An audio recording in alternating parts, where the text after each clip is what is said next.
Ladies and gentlemen, time now 7 p.m. in Singapore.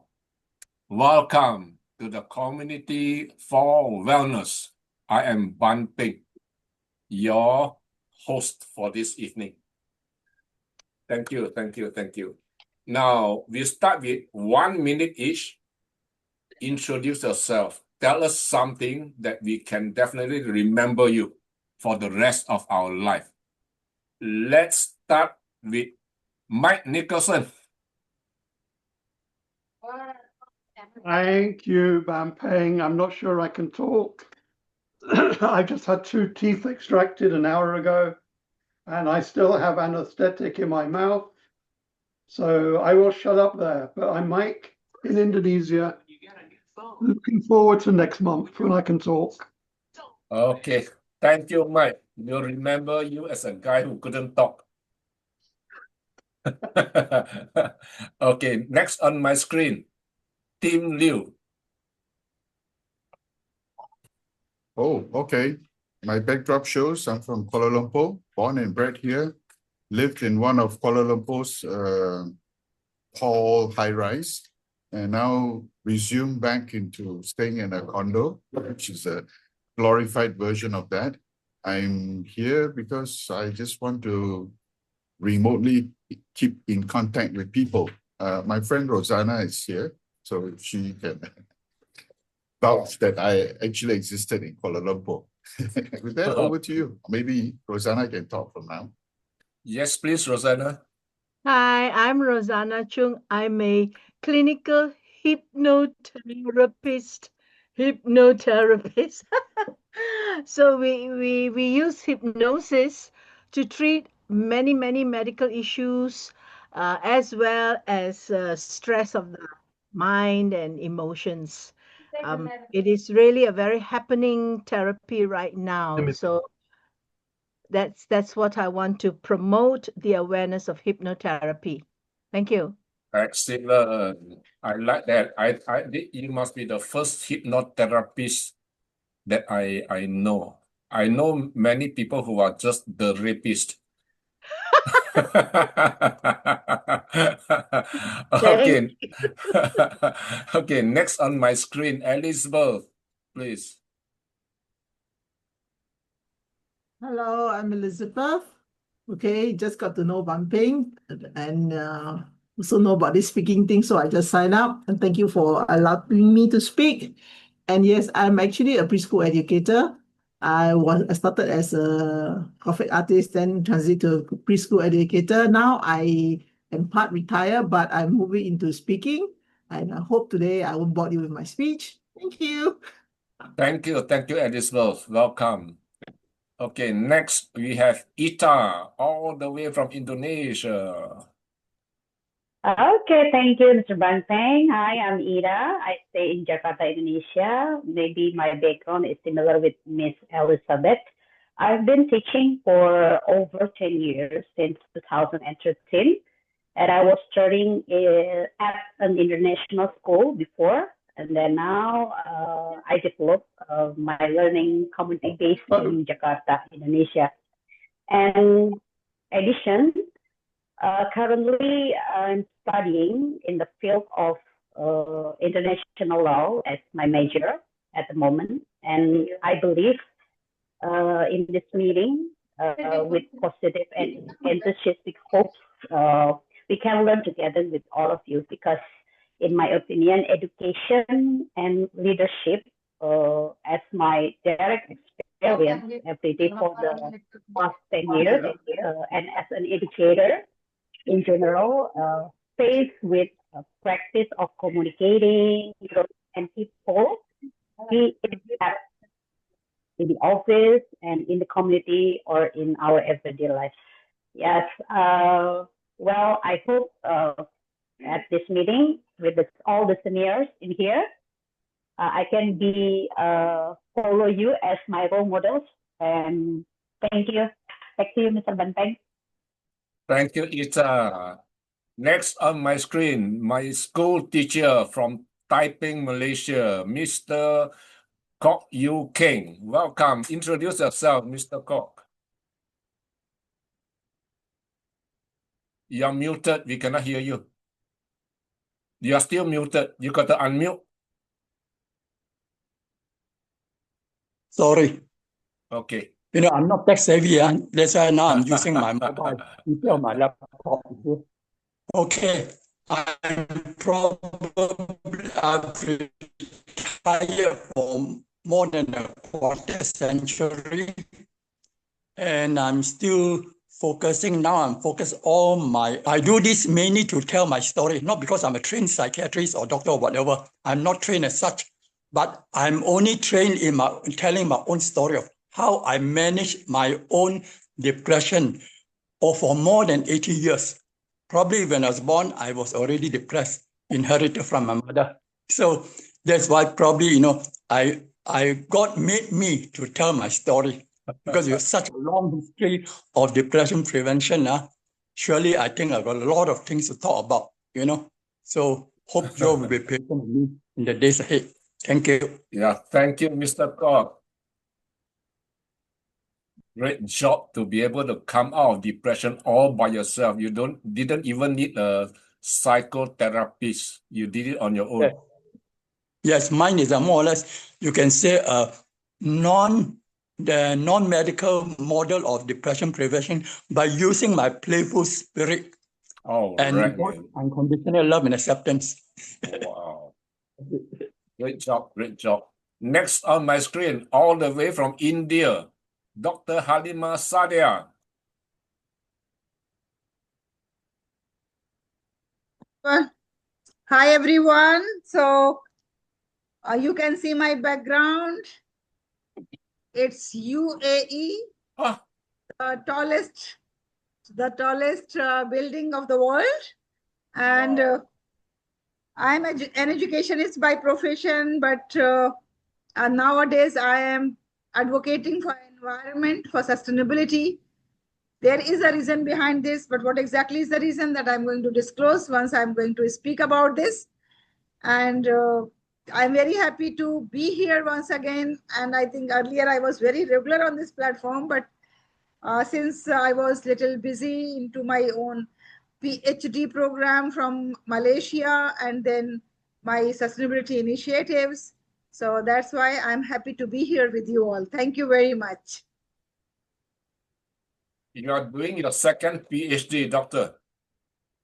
Yes, this is my Wow. second PhD My goodness. in e-waste management. Wow. E-waste management. Yeah. Great job. Thank you very much. Thank you. Now, all the way from London, we have Shona George. Hello, everyone. I'm Shona. I'm originally from Kerala, south of India, and half my lifetime after that was in Singapore, and which is where I met Ban Peng and where I joined Agara. And currently I'm in London, South London. Fortunately, the weather is warm and I'm enjoying it here very much now. What I would like to say is that I am who I am because of all the people that I have met in my life and all the experiences that I've had, which makes me enjoy all the meetings with people. And I realize that there's a lot that I learn from you, and it's helped me to grow and be where I am today. So thank you very much. Thank you, Shona. Next on my screen, Amos. Please, you have 1 minute to introduce yourself. Okay, hold on. Hi, sorry, I didn't expect I need to introduce myself. Okay, I asked me the simple part. I think I'm not a specialist, but thank God I'm being prompted the program. And you've asked me to introduce myself. I'm a Mr. Nobody because I need to work with somebody to fulfill this program. I'm glad that Gan Peng to allow me to be part of here to learn more from you. I'm being prompted People's Enterprise. When money make will go back to society over 10 years in sequential manner over 4 phases. I'm just curious what is leading me to. In this program is focusing on protecting people who are not so rich. On two focus area is cultivating godly value as habit, not religious based, godly based. and to save life so that more souls can be saved. Along the journey, I get to know scientists and even people who are working on soul, not only on human. So I'm also working on saving soul as well. Because this last one, few minutes, because this I get to know three group of people behind me. I hope they are the funders. My smallest group is the current president of Indonesia. It's a close cousin. My smallest group. The next group is a big group. Is also the enormous group in UK. Claim to have trillions. They are working on country level, eco-tenacity to develop, eco-tenacity to eradicate poverty. My third group is which also very far enormous, is the one that backed China to print currency. China Heritage Funds. I can't go detail on this, but I hope they are really leading me to lead me to work on this program, whereby money will go back to society. It's like it's an intangible value above tangible. So I hope if the things comes to fruition, I need people, professional people like you to support this program. Yeah, thanks. Okay, thank you, Amos. Next on my screen, welcome Mr. Mark Chan from Singapore.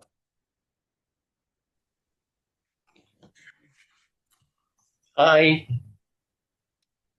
There can you you are. see me? Yes, I can see you now. My name is Mark. And if I tell you again, I'm making a remark. And my tagline is I deliver, because I'm a liver detox specialist. After serving for 28 years as a church pastor, I have decided to apply for early retirement to do full-time marketplace ministry to provide healing in a natural way without medication. Too many times we have surrendered our health to conventional medical practitioners. So much so that we are taking medication without changing our lifestyle, without educating ourselves, eating the right food, without using natural remedies that God has given us. So I'm doing this as a passion to free people from medication and its harmful side effects. That's why I am also giving this talk, natural remedies versus conventional maintenance medication. So therefore, I find that I can help the community by doing a health scan, give health advice, and introduce this simple detox program. So I hope you can lend me your ears and listen to my presentation. You got both my ears, Mark. Next on my screen, Mr. Brice Seah. You have 1 minute to introduce yourself from Singapore, Brice Seah. Yeah. Okay, my name is Brice Seah. My branding is Asia #1 home-based business coach. I've been in network marketing for 31 years, and also in the wellness industry for 31 years. And I've written and published 5 books on network marketing. So when network marketing is concerned, I'm an authority on the subject, and I've trained and inspired tens of thousands in 12 countries. So I've just created the Create Wealth System program to empower people so that they can be happy, healthy, and wealthy. I call the 4 passports. You need your regular passport, you need the passport of time, you need the passport of money, and you need the passport of good health. If you want to travel, not only need 1 passport, you need 4 passports. So this is what I do. And my mission is to help millions worldwide to live a better life through this simple program called the Create Wealth System program. That's mine. Thank you, Brice. I will need your program, man. Okay, next we have Stephen Gio. Stephen Boon Liang, right? Boon Liang. 1 minute to introduce yourself, Stephen. Okay, Stephen, I think he's not ready. Who is JW? JW, please introduce yourself. Okay, I think they will do it later. Let's move on. Next item of the agenda is the prepared speeches. All right, I think at least 10 of you have registered to speak. The order of speaking is when you are ready. So you have 1 minute to introduce yourself, and then the timing starts. You got 10 minutes to speak. And do you need me to help you with the timing? Or you want Mike Nicholson to help you? Mike, can you help with the timing? Okay, at 8 minutes, you have the green background. Where will the background come out? You have to pin Mike Nicholson to see his background. You have the pin mic. I don't even see Mike at all. You don't see, Mike is such a big man. How can you not see him? Hang on. Oh, Mike. Okay. You got to pin him on your screen, there you can see him. Okay. Okay, so the timing signal is 8, 9, and 10. After 10, you see the red light, red background. You have 30 seconds to close your speech.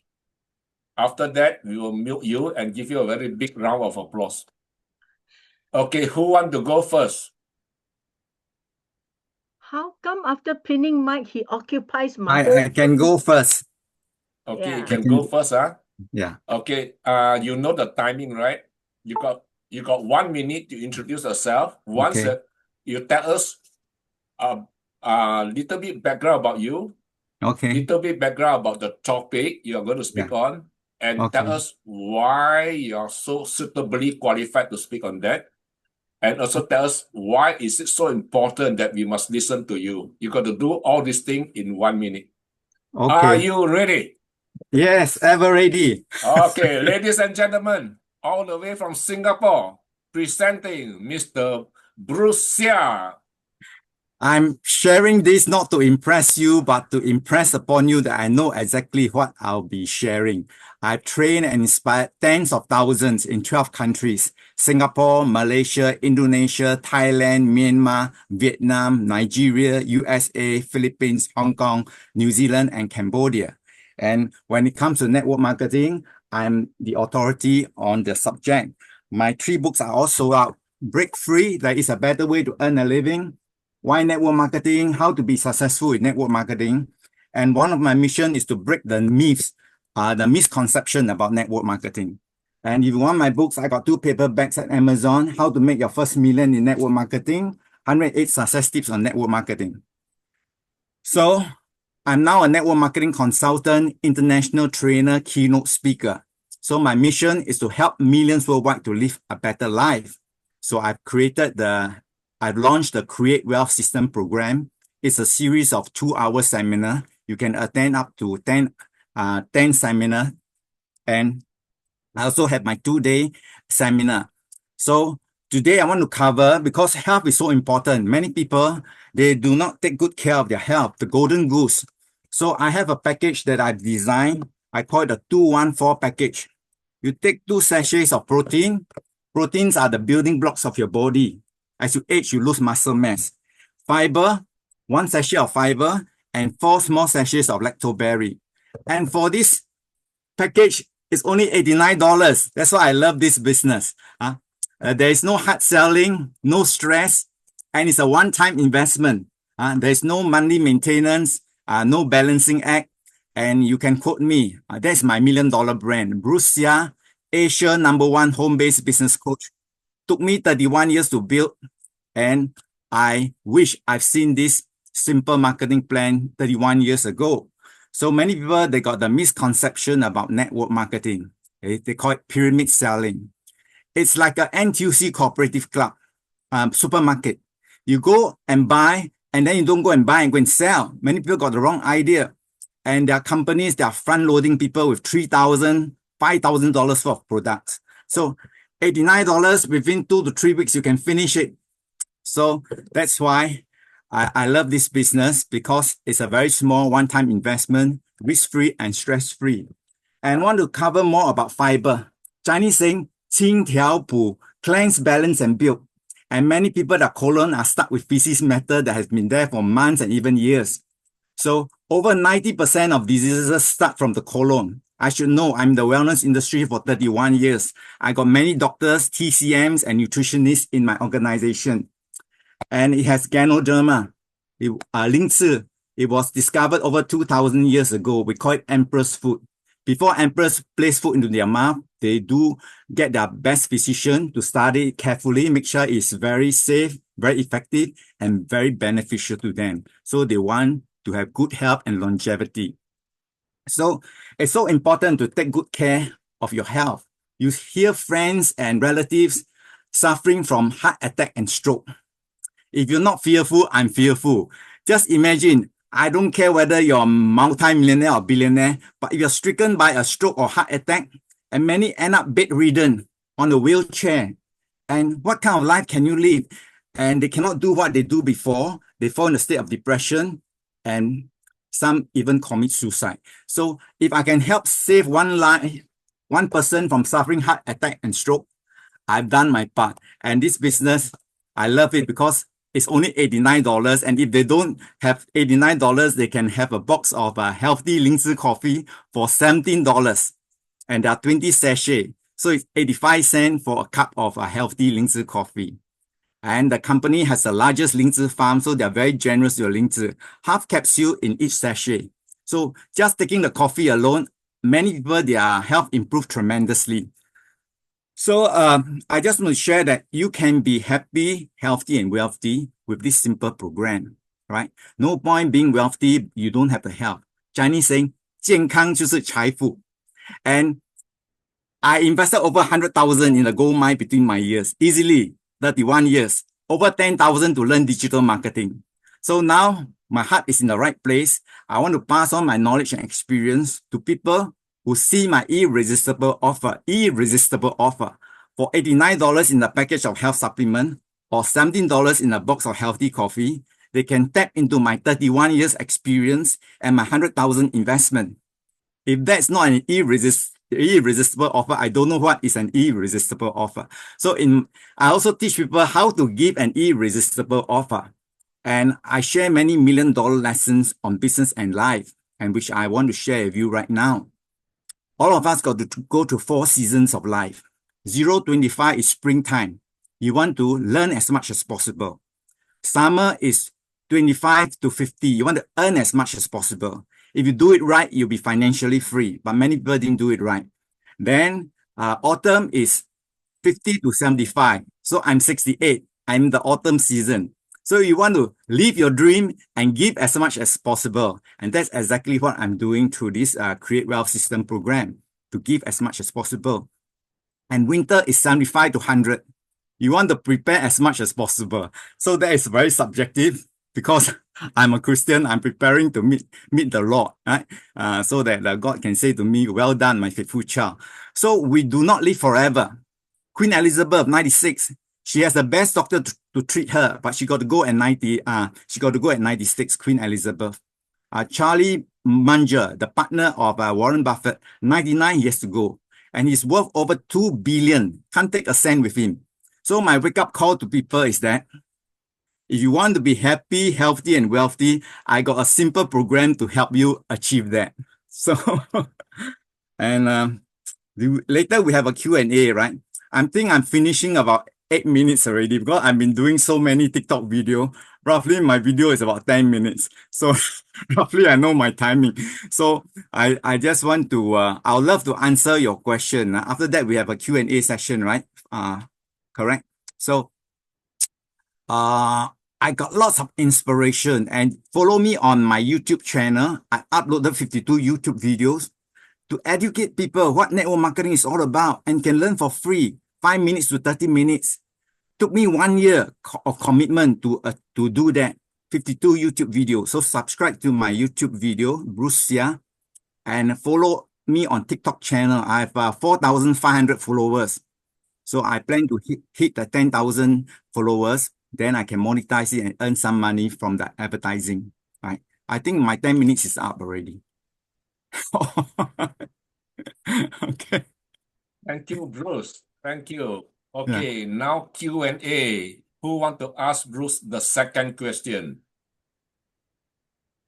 Hi, welcome, Gracie, all the way from somewhere in Europe, Switzerland or somewhere, I cannot remember. Wow, beautiful Switzerland. Hello, everyone. I'm in the Yeah. Netherlands. It's so good Netherlands. to Yeah. see you today. Feel free to ask questions. Yeah, I'm willing. I'm very happy to answer your question. Okay, first question. Yeah. How does your method work in terms of making us happy, healthy, and wealthy? So it's through education. That is why I give the Create Wealth system, created the program to educate people so they can tap into my 100,000 investment. I attended so many seminars, over 6,000 to learn from Robert Kiyosaki, over 6,000 to learn Tony Robbins. All it adds up. Malay saying sedikit jadi bukit. So I want to share freely because I'm not here forever. There is menopause, there's endopause, and there's a final pause, which is death. Good one, Bruce. Okay, question number 2. I think, Bruce, you spoke so well. It's so clearly understood. No need to ask any question. But you need to post your TikTok channel and your contact number somewhere. Otherwise, the people here won't know how to contact you. Yeah. I think the one question that is on people's mind, how do I become rich? To be rich, you must think like the rich and do what the rich do, right? It makes perfect sense, right? If you want to be rich and you don't think like the rich and you don't do what the rich do, how to be rich? So that is my responsibility to pass on my knowledge and experience to educate people. But I think the greatest wealth is health. I say, whether you're multi-millionaire or multi-billionaire, if you don't have health, it's meaningless. So health is so precious. You must take care of your golden, and you are the golden goose. Take care of the golden goose. Yeah. So thank you. Yeah. Thank you, Bruce. Before my goose is cooked, I better bring in the next speaker. Okay. Okay. Okay.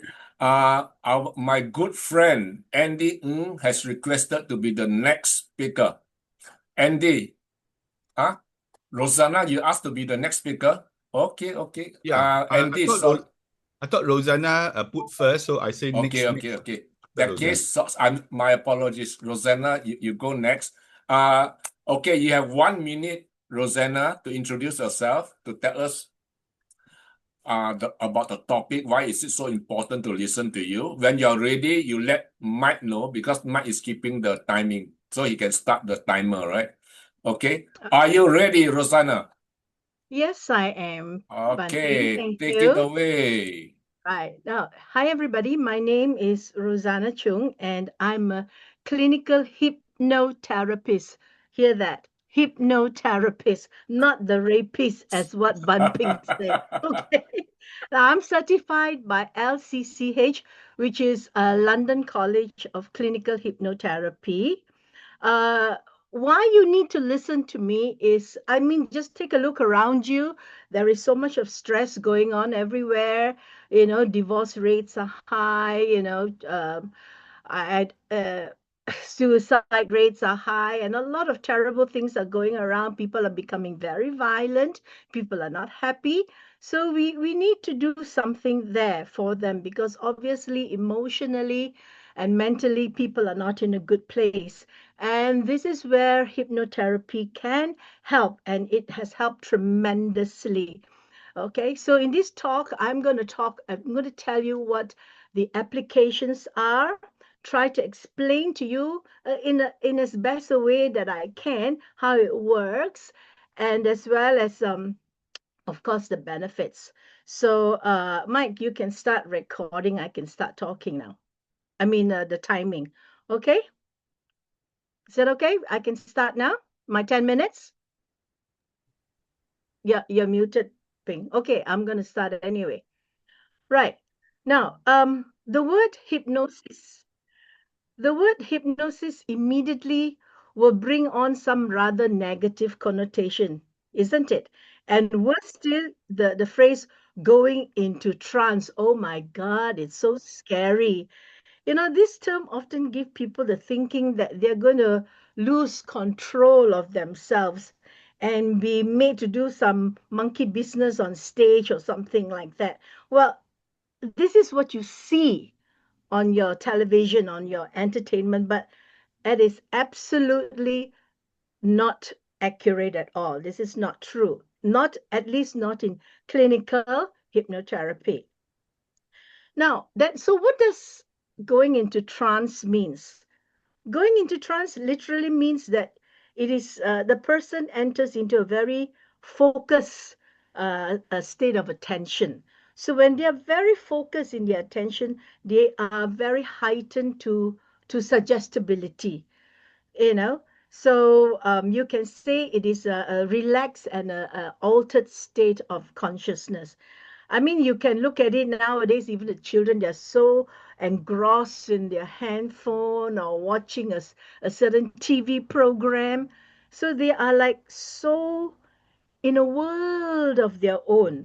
So you can say it's trance. You can tell them, hey, dinner is ready, come. They're not coming because they're so entrenched in that moment. So that is something like a trance, okay? So it is a temporary suspension of the conscious control of their mind, and therefore they are very they absorb good suggestions easily, not bad. Huh? The subconscious mind actually rejects any bad suggestions, okay? So this is exactly the point where the therapist works best to make the needful changes.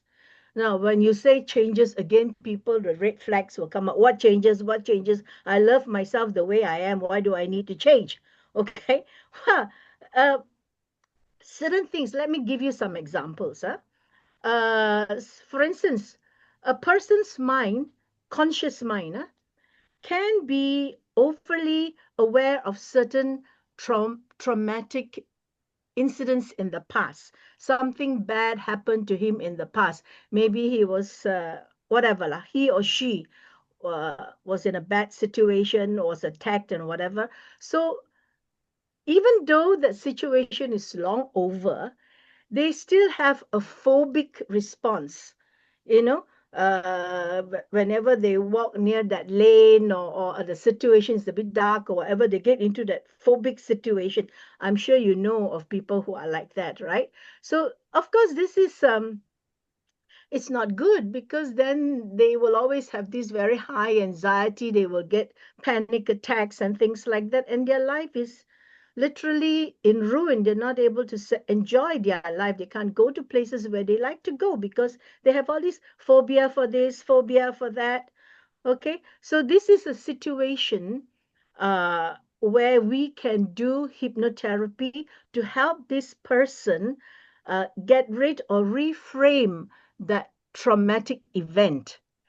Okay, because that event is over, it no longer has a hold on this person anymore. So literally, we are trying to tell them that, hey, the past does not equate the present unless you choose to stay there. Now, we all understand this now that we are talking consciously. You and I, you're conscious, you're listening to me. You understand it because it sounds reasonable, it sounds intelligent. But have you internalized that? You have not, because you are not in a state of trance. To get into that state of trance, you need to be totally relaxed. And most of us do not know how to relax. So this is where you need a therapist, a hypnotherapist, to speak very slowly to make you go into a state of trance. You get the drift. Okay, so this is just one example. And this is the point where we will do all that, the changes that is necessary. Okay, we cannot take things out from the mind without putting anything in, okay? Otherwise, you will go empty. Yeah? We have to replace it with good thoughts. Right. The next, another example I like to share with you is, have you ever come across a situation where someone has a goal in mind? Okay, they say, oh, I have made smart goals, I have persevered, I have done all my homework and plan, and I've been working so hard. Why I didn't get the results? So unfair, right? Well, if you go to a hypnotherapist, what we can do, we will help this person internalize these SMART goals. Not only do you write it down on a piece of paper, paste it on a wall, and look at it every day, you actually internalize it. You can feel it. You can touch it. You can smell it. It's all in the mind. If you remember the lyrics of the song, I believe I can fly. I can't remember who the singers are. I believe I can fly. Okay, I believe I can touch the sky. So you can have it if you can see it. Unfortunately, many of us see it on a piece of paper stuck on a wall. You don't see it inside your mind's eye, in your subconscious. So this is where a hypnotherapist can help that person to go into their mind and activate this ability to see the end results of their goal. So it becomes more real and more achievable. Another example, I like to give examples so that you can understand, and after that you can ask your questions. Now, have you ever come to a very conflicting moment in your life? Simple example, okay? Shall I buy that pink dress or that blue dress, or the yellow car or the blue car? You can't decide which is it going to be. And so you have a storm that is going in your mind. And finally, at long last, you decided on whichever. So the question here is that, hey, so who made that decision? Who made that decision? It's you, isn't it? It's a different part of you that made the decision. But isn't all these parts part of you? So what I'm trying to say is that sometimes in our life, we come to a situation where we are very conflicted, don't know what to do. And even sometimes we will sabotage ourselves. Again, another example. Some people say, I want to lose weight. I know all the good reasons why I should lose weight for health and this and that. But after trying for years, it doesn't happen. Because at the back of the mind, in his subconscious, this person has something against losing weight that he or she doesn't even realize it until they go into a trance. And then they are connected to their subconscious.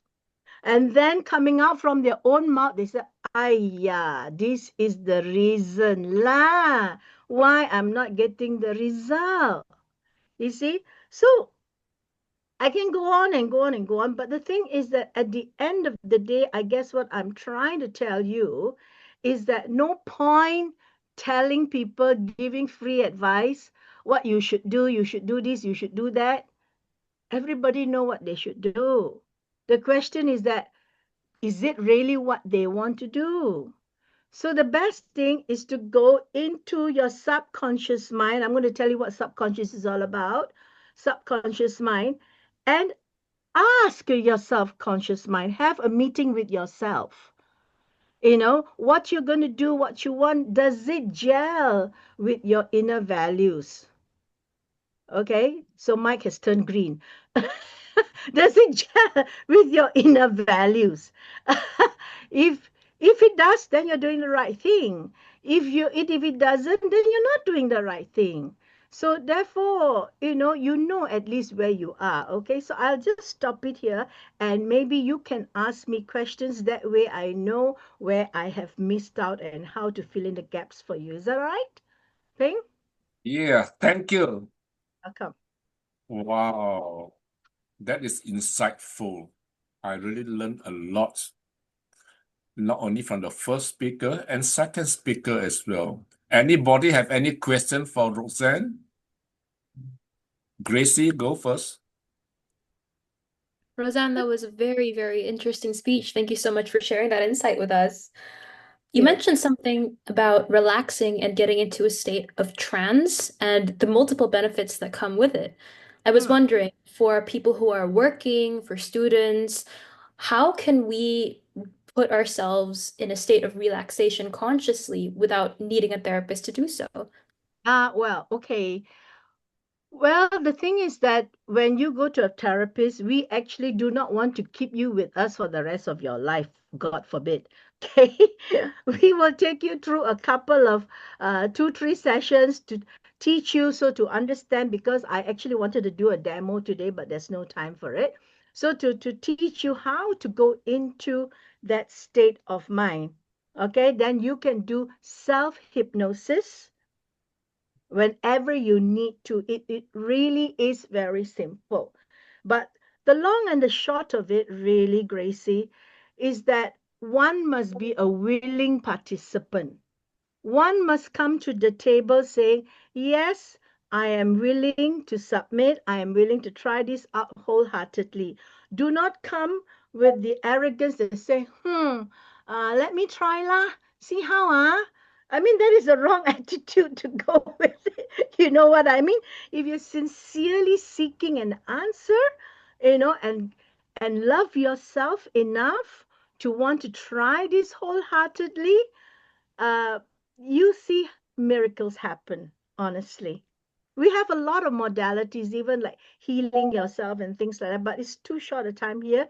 I don't want to be shot down. So, yeah, yes, we will teach uh, anybody who is like a teenager and above, who are able to sit down and patiently stay with us for half an hour. We'll teach you how to do self-hypnosis after a couple of sessions, because we don't want you to go running wild and free with it, huh? Do I have time for a follow-up question, Ban Peng? Please go ahead. A lot of what you've mentioned sounds incredibly helpful, especially in self-reflecting and getting to know yourself better. Is there a difference between meditation and self-hypnosis? There is a slight difference.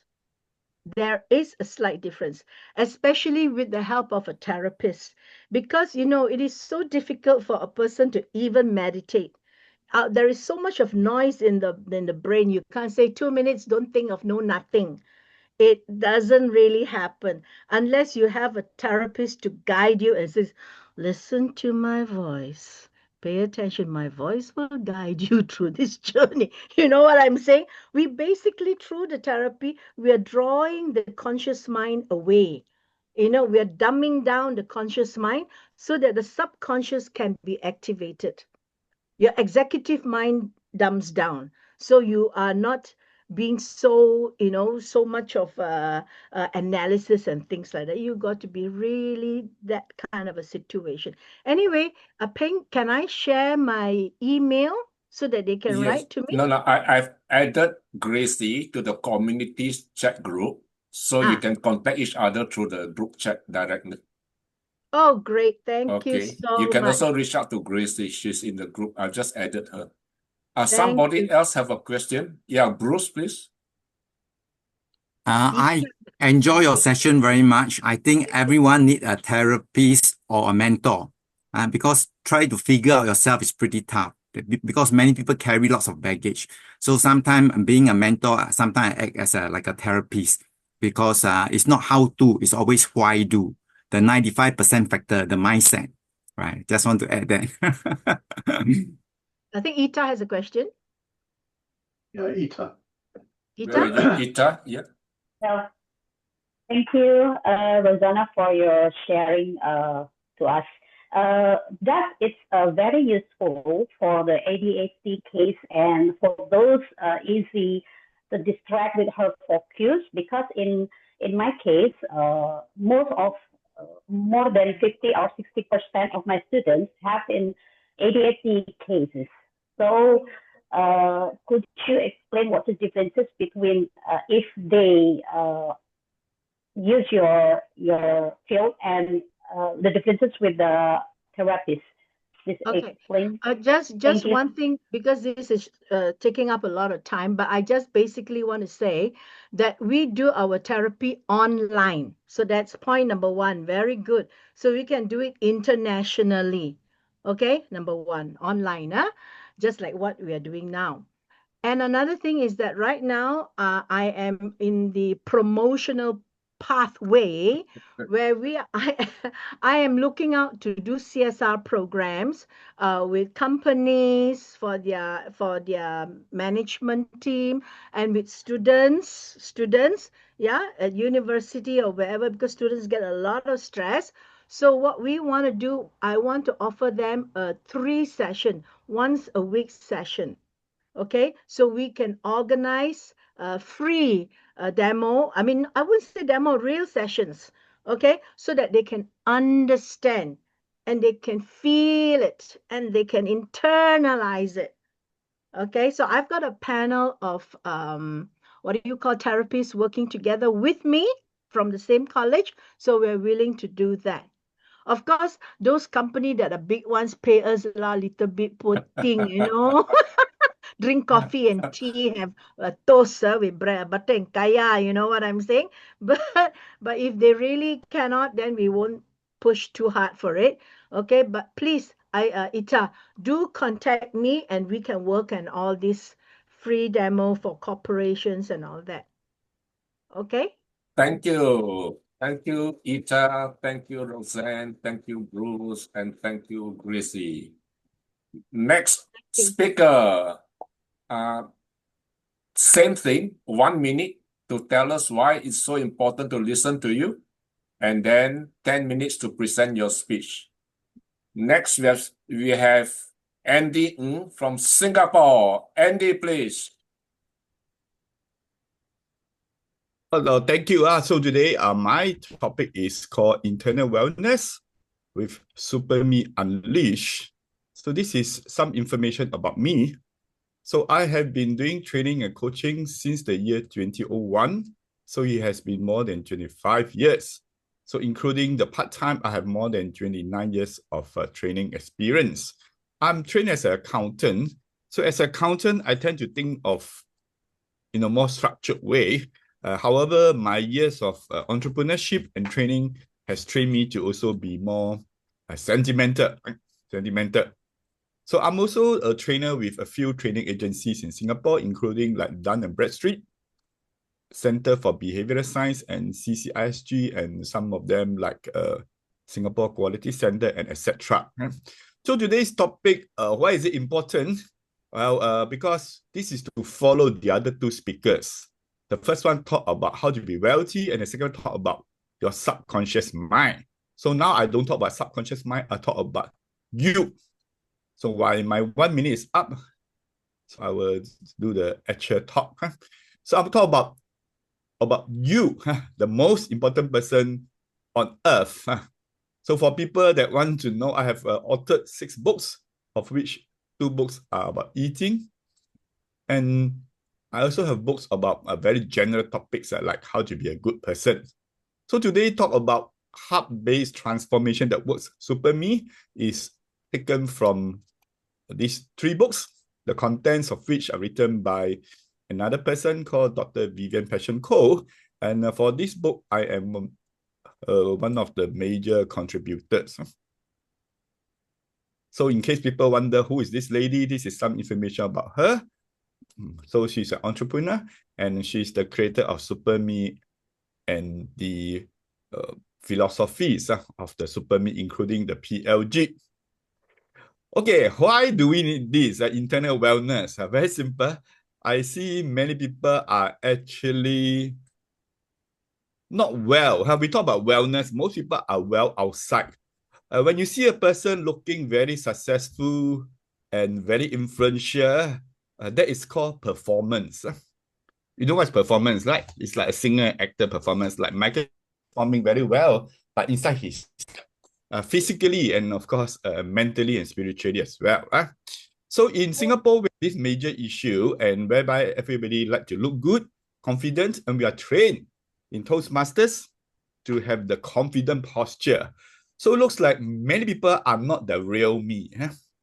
So when people are not well, so the more they want to look good, there are two reasons. One is that they are actually quite stressed because they feel they're stuck. And the other thing is that they feel they're successful. They feel they're successful and yet they are not well mentally and spiritually. Why is it? Let me explain to you. First, we talk about the stuck. And most people are stuck in a rut because their whole life is about survival. You can tell a person talking the survival way is like, Andy, please serve my customer well. I cannot afford to lose this customer.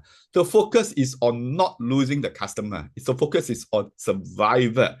So we know when you focus on survival, actually you cannot survive.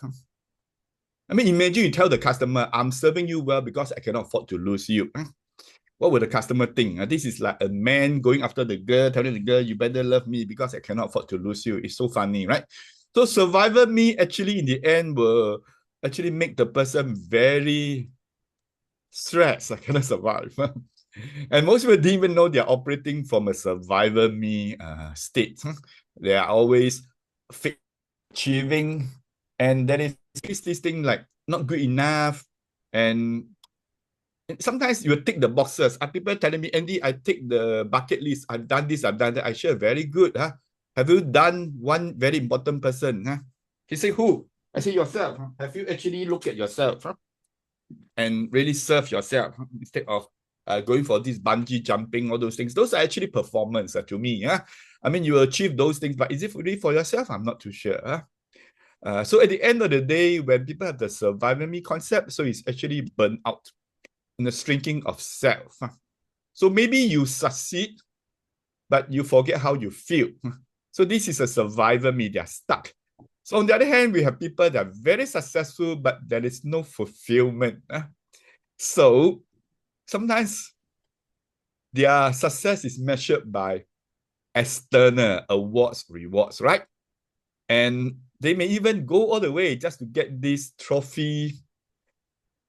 But the key is not about all this. The key is actually, are you really serving yourself? Are you living with emotional honesty? And the important thing is that when people do things, they always say, I have to contribute. That's called obligation. Obligation has no fulfillment. If you want to contribute, you want to offer some help, it must be from your overflow. So for example, right, I have love. That's why I can give love to Bruce, right? I can love Bruce, I can hug him, right? I hug him not because I want to get his business. I hug him because I have love, I want to overflow to him. I hug him not because of obligation, right? That's very important. So I think the important thing is that we come from this super me state where we can awake ourselves. But super me is not Superman. Firstly, because it is not about performance. It's not about being the best you can be. It is not about improving, motivating yourself every day. Definitely, it's not about being rich. And lastly, it's not about being successful, being influential leader in the conventional sense. So super me is about accepting who you are, coming home to yourself. If you are vulnerable, if you cannot speak well, if you are the nervous type, so be it.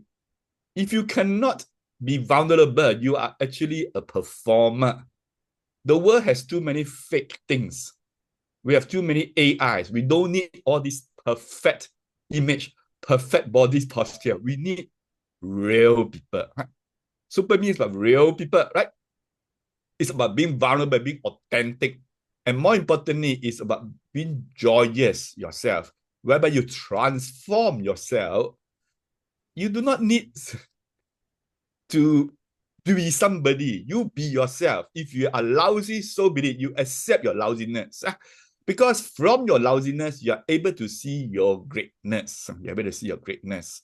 So let me go to some of the, because we have to talk about real success, right? These are some of the testimonials from our clients who have done the healing with Super Me, with Dr. Vivian. So for example, this person, right? This person, Derek Chia. So he, it's not about teaching this, it's about actually empowering people, right? About empowering people.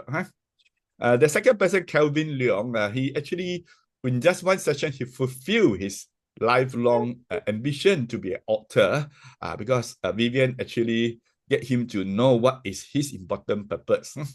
So other than that, we have this. I shall not go into details, but the important thing is that this thing works, right? Your super me is your truest self. And we have a simple tool, it's called PLG, Purpose, Love, Gratitude. So it is just simply, this tool is very simple. You have this compass. First of all, you will need to know what is the purpose. The purpose will give you the direction. And next, you will have the love. And from here, you have the gratitude. So this PLG must be together. You can't just have the love without the purpose. And we talk about this is a ritual, it's a practice, it's a daily practice. No point you do it once a year. It's like the student study once a year for the exam. Can he do well? Of course not, right? So we talk about doing it frequently, and I shall actually have a demonstration in the class right now. I think is the timing. There's a time limit issue, right?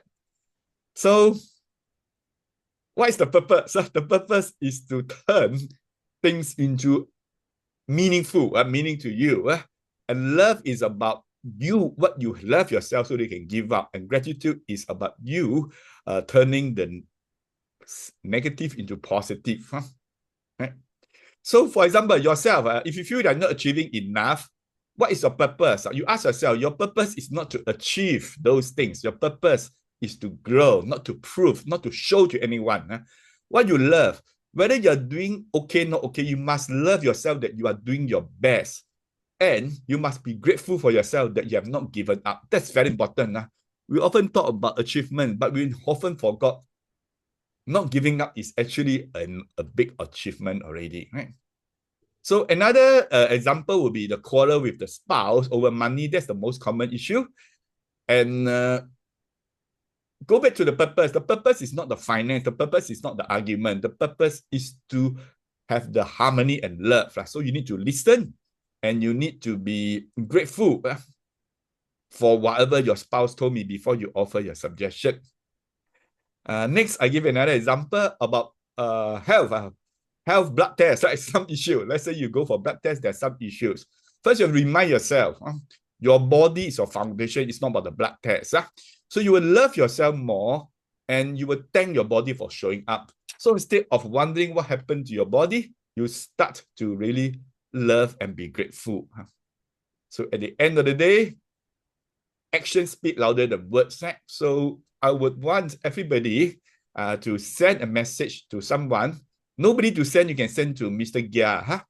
The purpose of this message is to thank Mr. Gea Ban Peng. So I'm saying this message right now for organizing Agora Wellness meeting.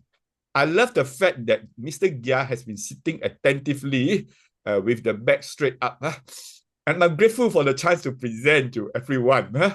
And of course, you add a final note and always add this thing. I couldn't thank you enough. That is very powerful. So with this, we are able to actually have the reset. And I mean, we have a one-day course coming up. The fee is $560. And there is a 49% discount. You just scan this QR code, or you can just take a screenshot of this slide. Or you can just join this Facebook group. Very simple. And yeah, that's all my talk. Thank you very much.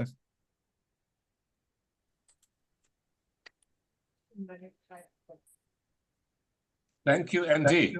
I love the message very much. Everyone wants to be a super me now, I believe. Okay, question time. Who want to ask anything? Okay, Gracie, please. Andy, I found that very relevant, especially because today everything is so fast-paced. We forget to do things from a place of love and to prioritize ourselves first. My question actually is about how we can apply the PLG method in professional settings. And specifically, how do you do things from a place of purpose, love, clarity, and manage to chase further ambitions without burning out, but also still pursuing the things that give you passion and drive you? Well, PLG is a way of thinking. So let me give you an example in the work setting. You work very hard for the promotion and your boss did not promote you. So what is the purpose? Understand your purpose is never about promotion. Your purpose is to experience life and contribute to this world. So promotion is the outcome. It's not the purpose. Huh? So you have to remember the purpose. And the love, next thing you have to look at it. Do you love the promotion or do you love the work, the contribution? So if you just love the promotion, then you are still in the survivor me, right? And then third thing is that you need to be grateful. You go and thank the boss for giving you the chance, and at least you have the chance to be under consideration. So PLG can be applied anytime, anywhere. All you need is to shift your mindset. Always go back to the purpose. Don't look at your goals, your roles, your titles. Those are not you. You have a title, you are for example, the hypnotherapist. That's not you, right? Rozzane, you are not a hypnotherapist. You are you. Because you can do much more than a hypnotherapist, correct? You can even heal an insect, right? If you restrict yourself, I'm a hypnotherapist. No, now I say, let's go for dancing. Okay, not hypnotherapists don't dance. Dancing is also a way of healing, right? I just give you an example, right? So when you have the idea you are beyond your roles, your titles, straight away you become creative and can do much more. But the moment you say, I'm a father, I'm a mother, I'm a homemaker, you are restricting yourself. Who cares you are the prime minister or the emperor? At the end of the day, you are you. Right? Those are just titles. They are actually restrictive, actually.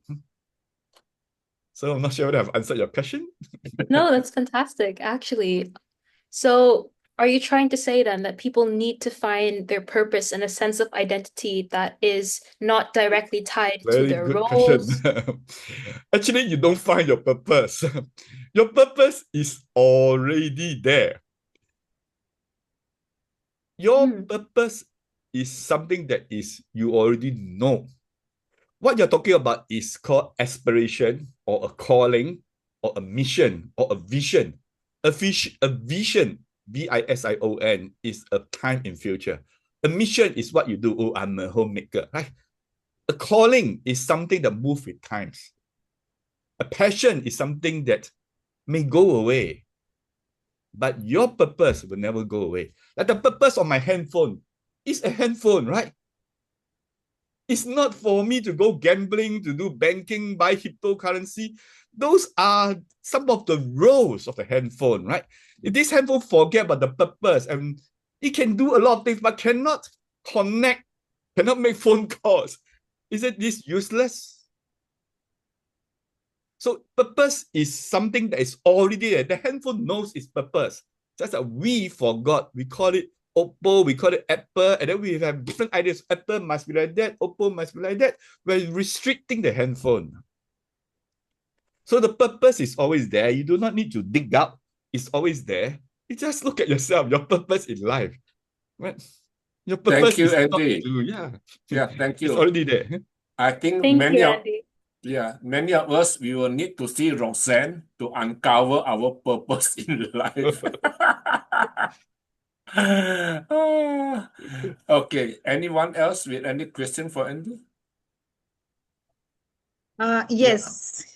Okay, Yes. Dr. Haleema can go. Yes. Yes, thank you very much for such a wonderful presentation. So when we talk about like having purpose, so in your whole talk, I was just trying to find out the place for the action. Where is the place of action? So You mean action, is it? Action is action is always there. If you know your purpose, your action will be purposeful action and not just action for the sake of action. So for example, to serve the customer well, in customer service, people say serve the customer well, the purpose, otherwise we don't get sale. That is not the purpose. To serve the customer well is actually the purpose of customer service. It's actually the purpose of anybody in serving, whether I'm a toilet cleaner, I'm a managing director. Imagine that I also need to serve the board of directors well, right? That is the purpose. So the action will come when you look at, do a purposeful action and not just an action to react or to respond to something that's popular, that is what everybody say. Yeah. Thank you very much. Thank you. I think Rozzane raised your hand, Rozzane. Yeah, so just wanted to ask, Andy, if it is a online thing or is it a physical meeting? Oh, okay, very good And how question. many in a group? This is a physical group class. I have one class that is on the 6th of August as arranged by CCISG. So I intend to organize another class before the August. So it is on-site. The reason is that we have some exercises that's best through physical on-site. And important thing is that we are getting people to do some real things with the people there, and also with the people that are outside, and then it is on instant sharing. So what I mean is that you will get result in the class. You don't have to go back, look at the notes and do something. No, in the class, you just do something, straight away you get result. Immediate. Because the fit. Okay, can. Okay, thank you, Andy. Thank you, everyone. Let's move on. Next speaker will be all the way from Dubai. That's Dr. Haleema Sadia. Doctor, same thing, 1 minute. 1 minute to introduce yourself and tell us why is it so important to listen to you. And then when you're ready, you let us know and Mike will start the timing. Are you ready? Yes, Dr. thank you. Haleema, yeah. Can I just interrupt a moment? Thim, can you switch your timer off? You're blocking me timing. I cannot time because you're timing instead of me. So if you switch your timer off, I can go back. Okay. Okay, let's start again. Okay, friends. So, my dear friends, it was in 2021. I was happily living and doing my job as a principal in different schools. But the day on 24th June, by the grace of Almighty, I received a blessings from him in the form of a small baby. And first time when I embraced the baby, not my baby, it was my son's baby. First time when I embraced her and I took her in my lap, I just suddenly look outside the window. And there I realized that it was all smoggy because this happened in India, in New Delhi. And you all know that how is the pollution and the smog and the overall environment of Delhi. You must have heard in the news and you must have read about that. Suddenly I realized that this baby that has just come into the world, what are we going to do for her? What I am going to give her? And what I have been doing so far as a principal, I was just doing some activities for the sustainable lifestyle. I was just doing some activities for best out of West. But what efforts I have put in as a principal to contribute in making the things better. My dear friends, I am Dr. Haleema Sadia, and this is my story, how I turned from an educationist to an environmentalist and how I started promoting and advocating for sustainable lifestyle, because sustainable lifestyle is a style that's going to save not only our lives, but this planet as well. And the authority why I'm here and speaking with confidence on this, because I have done research from 2021 till now, and I have written a book on sustainable living that is very, very simple tips that's going to bring big impact. And it is, although a very humble beginning, I can say, and very humble action from my side, but I believe that when the people come together, it's going to have the bigger impact in future. So right now, we are a group of 4,500 people around the globe, those who have joined the Eco Visionaries Global Group, and we work for sustainable lifestyle for a happier and healthier future. What is the philosophy behind this? The philosophy is that sustainability is not only avoiding doing the harm, but it is like doing more good, taking more initiatives, being proactive. It's not that we have to avoid using plastic or we have to avoid this and avoid that, but it is that what we are going to do to heal the nature, to try to pacify those harms that we have already brought to this nature, that we have already made. The damage is already taken place. So my dear friends, we believe that sustainability equals well-being. And today we all are here for the well-being as well-being community. When we have less waste, that equals to less stress. When we have cleaner air, that ensures the better health. When we live consciously, that gives us mental clarity. That when we have the community gardens, we have the cycling programs that really boost our happiness. You all must have experienced this, because in Singapore, I have seen that how health conscious the people are. Even on Sunday, early morning, 6 o'clock, I saw them in the garden in the large number, while in other parts of the world, I have seen on Sunday morning, the people normally they sleep till late. So that is a benefit. And when we live sustainably, it is not sacrifice, it is self-care. When I was conducting my conference, one of my conference in Dubai on sustainability, I went to a kitty party for the promotion. And you know how the kitty parties are. The ladies from elite groups, they come, they join, and they have nice time. And there, when I was talking about sustainability, and for the example, I told them that look at my sandal. I had thrown it long ago, but when I started working for the sustainability, I realized that why I have thrown it. I can repair it and I can wear it. And today I have come to you in the same sandal that was thrown away once, and I have gone to the cobbler, and then after mending, I am coming in this. So, you know, you will not believe, my friends, what did they say? They laughed at me and they said, oh my God, so your conference is for the cobblers. Your conference is for the people, those who don't have the means to spend in life. So this is not that you don't have means, that's why you are repairing or you are mending. It is that when we choose to live green, when we choose to live with the minimal, when we choose to live a simple but high thinking life, that makes our life healthier. That gives us organic food, clean air, active transport, because once in a year, it is compulsory in our community to walk or to use the public transport. It gives us the peaceful mind, because there is nothing much to cluttering. We have to declutter everything, and we have to live with the lesser objects and lesser things. We also advocate of local shopping or going to the communities. We always discourage for the online shopping. Do you know why? What is the reason?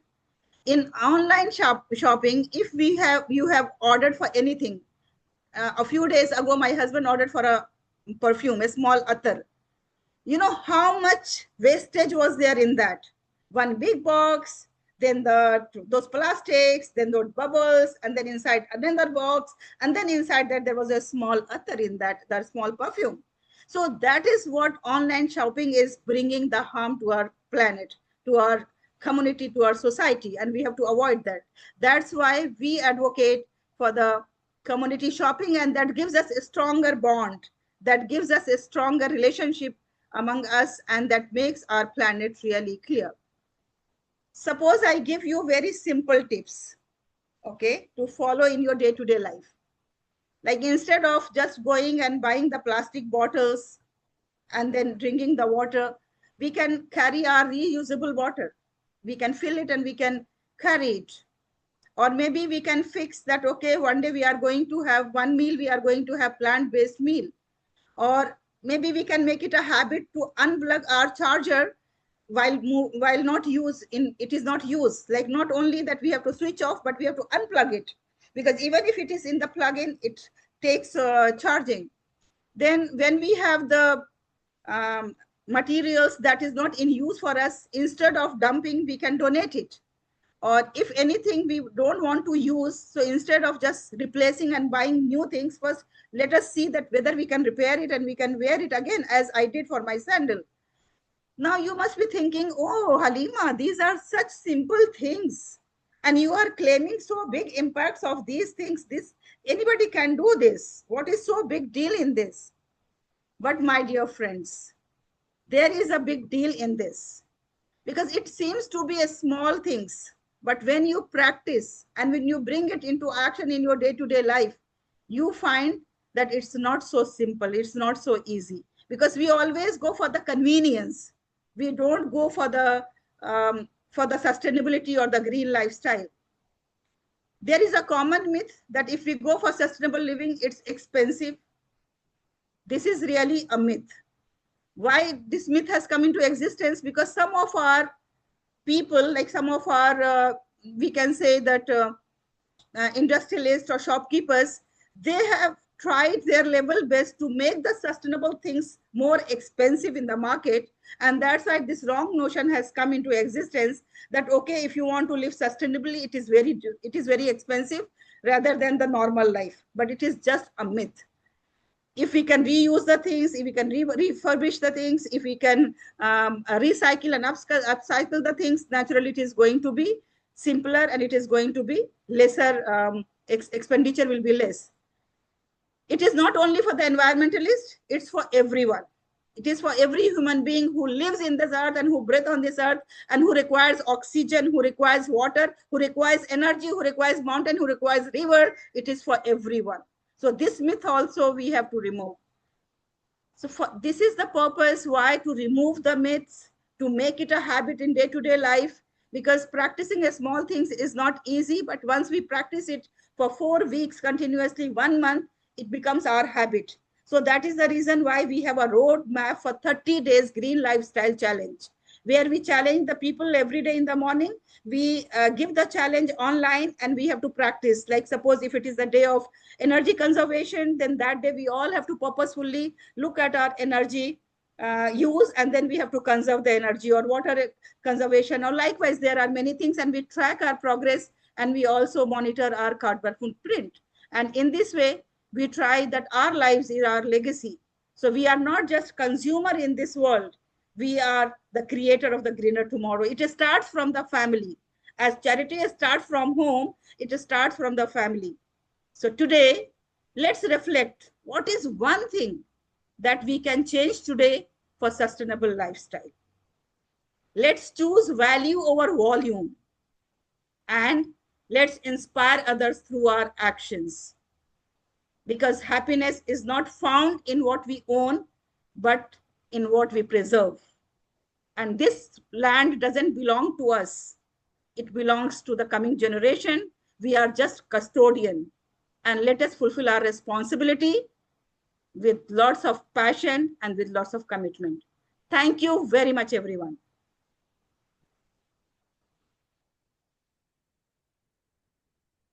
Thank you. Super Dr. Haleema Sadia.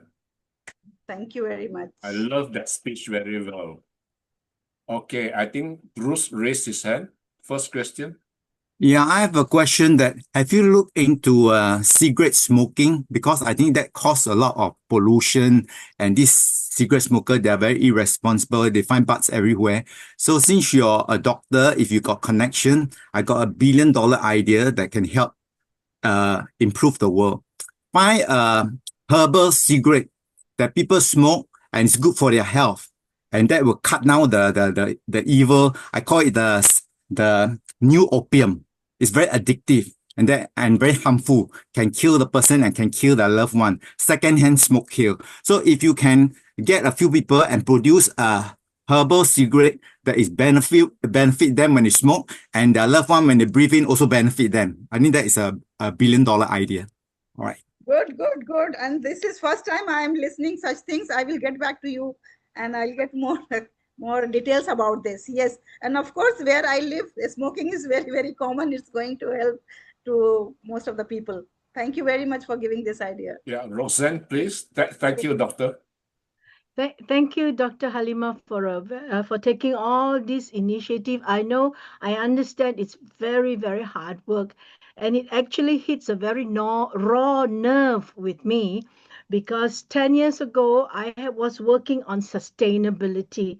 I used to work with scientists, especially from Korea. They are very good scientists on sustainability, and we worked on nanotechnology.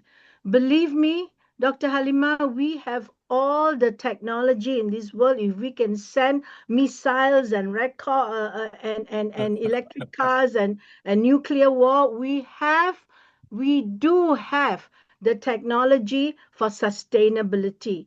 But the big problem is the political will to carry it through.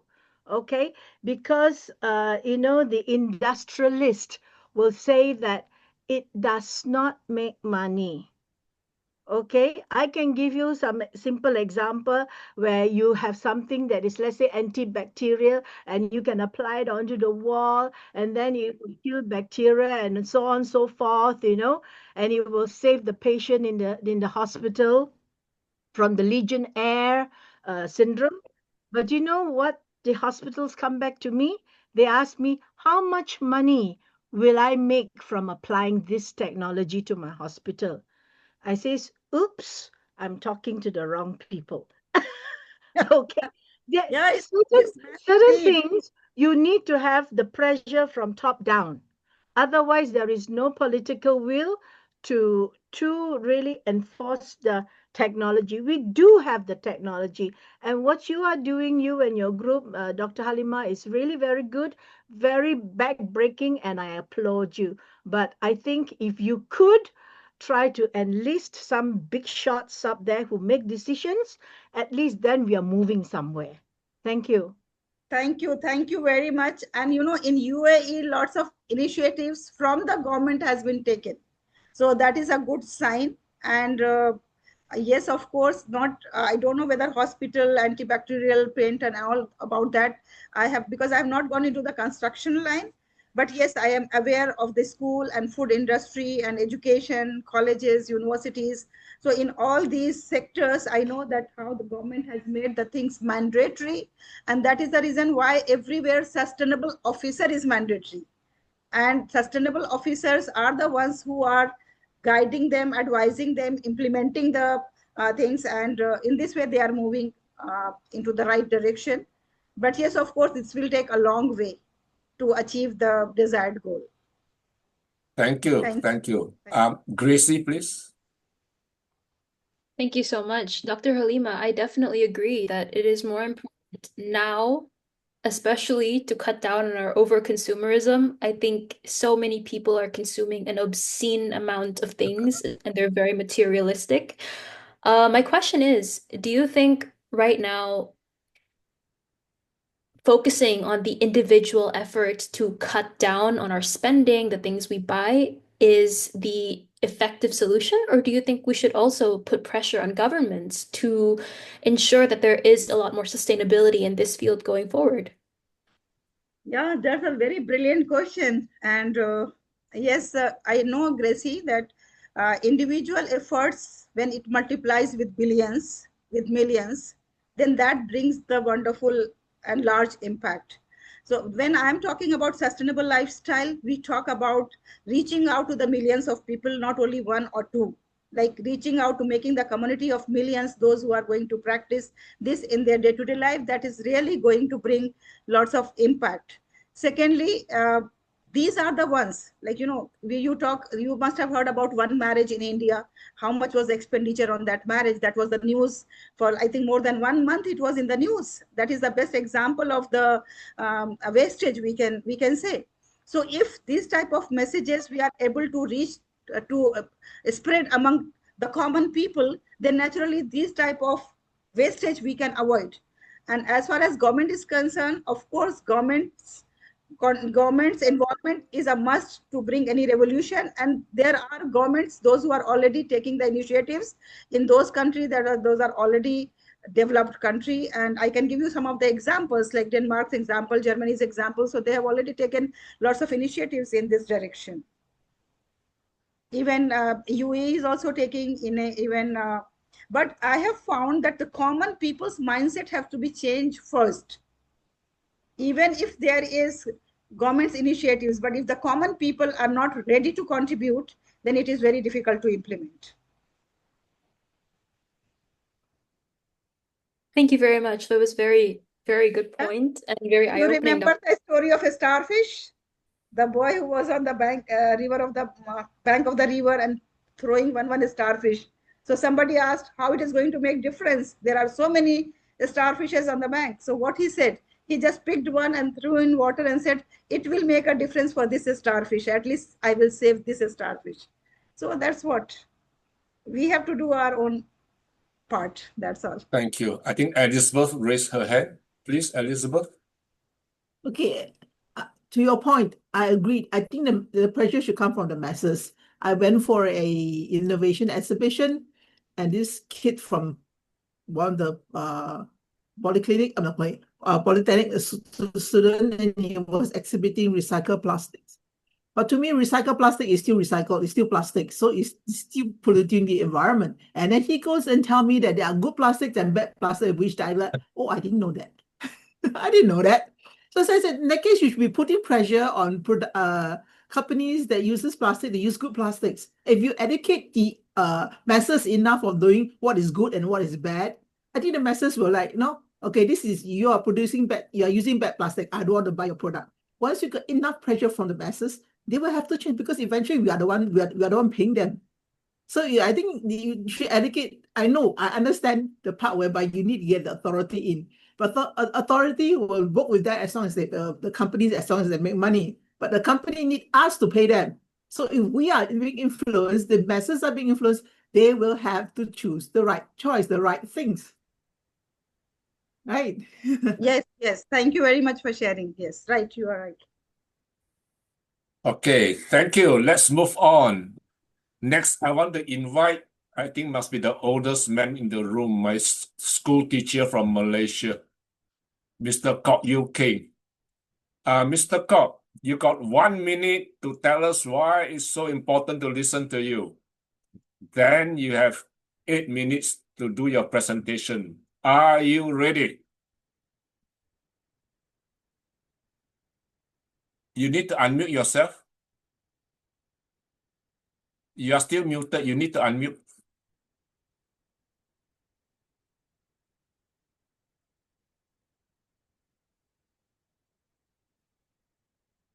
Sorry, Okay, you are ready. Yeah, I'm okay. Is it okay yeah, now? you're good. You're good to go. Okay. I'm Kok Yew Keng. I've been teaching for more than 30 years in Malaysia and Singapore, and I've retired about a quarter century ago. Since my retirement, I focused mainly on reflecting on my life story, how to make the best use of my life as a legacy to live the best dream of my life. And I find that in order to understand myself better, I have to go back to understand my mother, because that is where I get, my personality from her, my gene from her, and even including my depression from her. Because my mother was one of those people who came from China many, many years ago, about 100 years ago, came to Bentong, and then her father passed away not long after reaching Bentong. Then her mother became a widow, and she was being bullied by probably her relative, the clansmen, etc. And then finally, she was somebody matchmade her to marry a Chinese man from Thailand. So she wanted to go and remarry. She wanted to bring my mother along, but her clansmen refused to let my mother go. So eventually, my grandmother decided to abandon my mother, and she married the new husband in Thailand. So my mother became an orphan. So she came when she carried on working in Bentong for more than about 20 years. And then later on, her relative forced her to marry my father, who was many times, much older than her. So my mother had a very miserable time. She probably didn't have a happy, marriage, that kind of thing. But eventually, but in all the years that I've been with my parents, I find that there's no quarrel. My father has been very, very nice to my mother. They are quite a loving couple in a way, you know. So whatever it is, to cut the matter short, I was the firstborn. As soon as I was born, then, after 2 years later, my mother had to foster me out to be taken care by my grand auntie. So in a way, I felt it was a kind of abandonment. I was not wanted. So it's a kind of abandonment issue here. So that's why I find that very early on, as far as I could remember, about 3 or 4 years old, I used to suffer from persistent sadness. This hopelessness, a certain emptiness. You worry a lot, tend to be pessimistic, and then you don't like to mix with the group, in crowds, etc. So much so that, sometimes there's a certain amount of what you call self-rejection. I used to look at myself in those early days at the age of 3 or 4. I used to look at the mirror and look at my face, and I tell myself, I don't like you. I don't like your nose, it's too big. And then there's a black dot inside your nose. Later grow out outside, now become even worse. And then I don't like my hair because it's very hard to comb. I didn't like my eyes, etc., etc. So I find it very strange. Of course, in those days, there was no such thing as psychiatrists. 70 years ago, 70, 80 years ago, where got psychiatrists? You hardly hear about psychology, you see. So as a small kid, I only know that if I have a problem, I must take responsibility for my life. I must know how to, for example, make myself happy.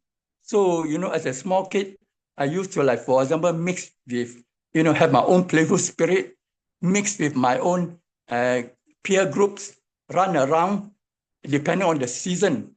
It's a windy season, then we know how to go and mix our own kites and fly kites. If other time, then we go and catch spider, catch fighting fish, etc. And then if I have no money, then, for example, in the weekend, I will go and sell ice cream, around the 3 streets in Bentong. Then every day I could make about $1. That money is for myself.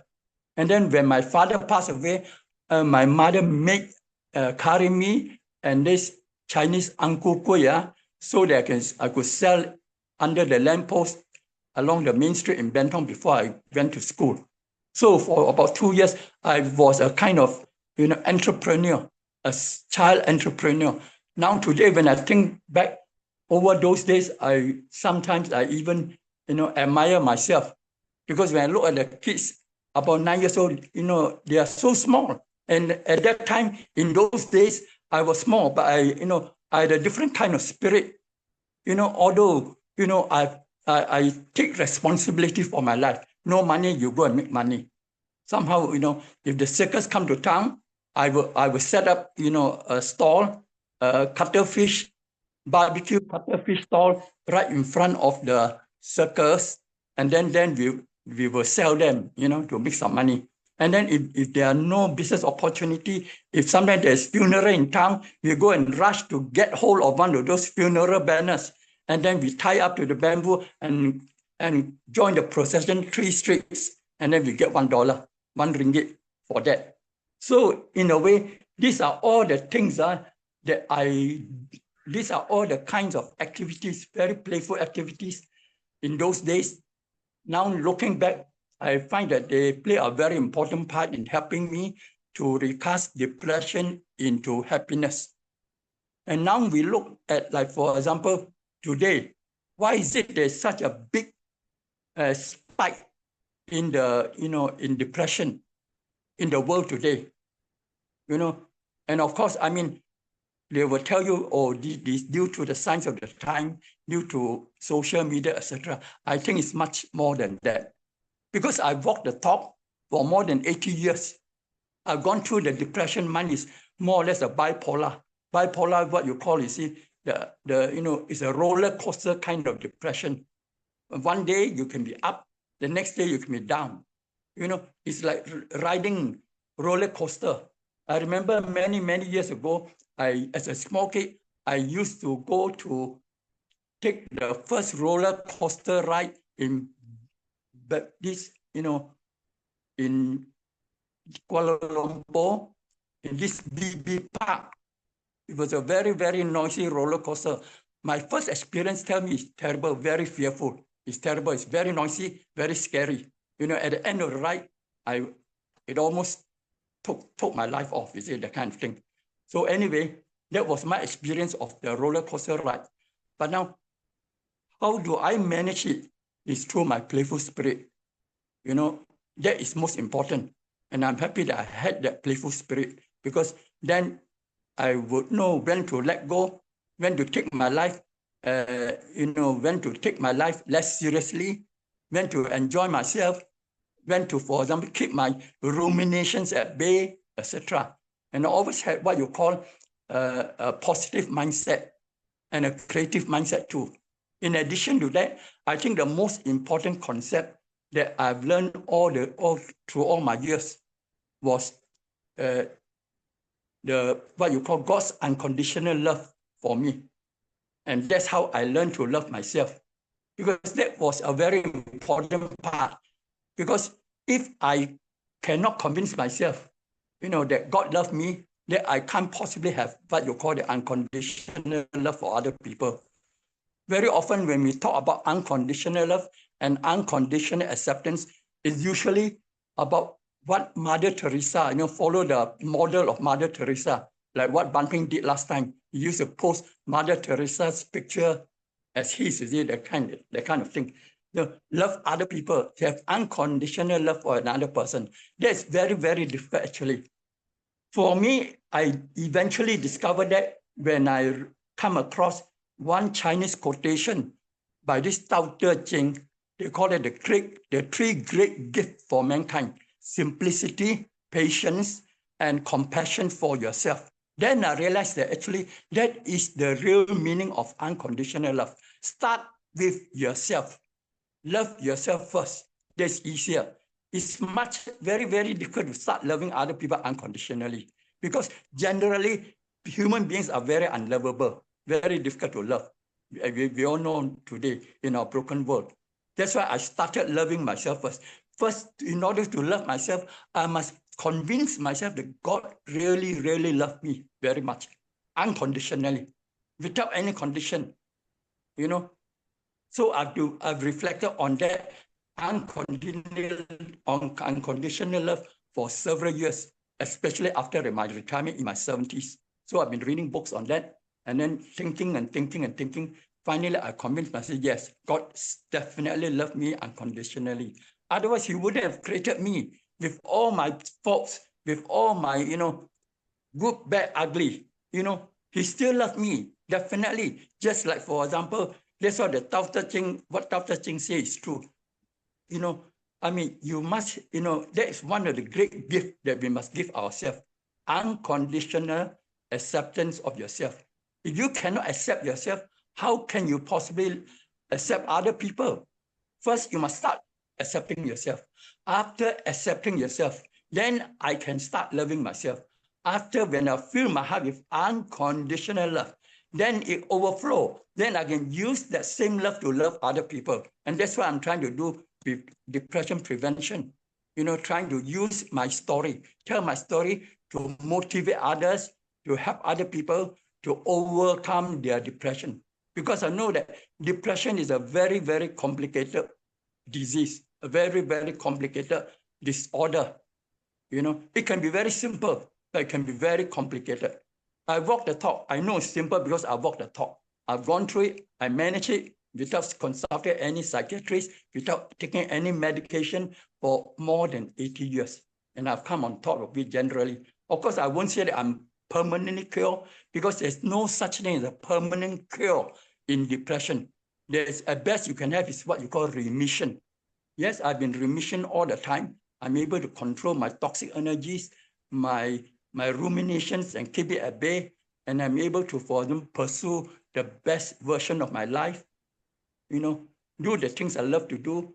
And up to this day, I think I've been very lucky, Yeah, this thank respect. you. Thank Okay. you, Mr. Kok. Thank you. Okay, Rosanna raised her hand first. Yeah. Okay, thank you, Mr. Kok. You are the perfect patient for me.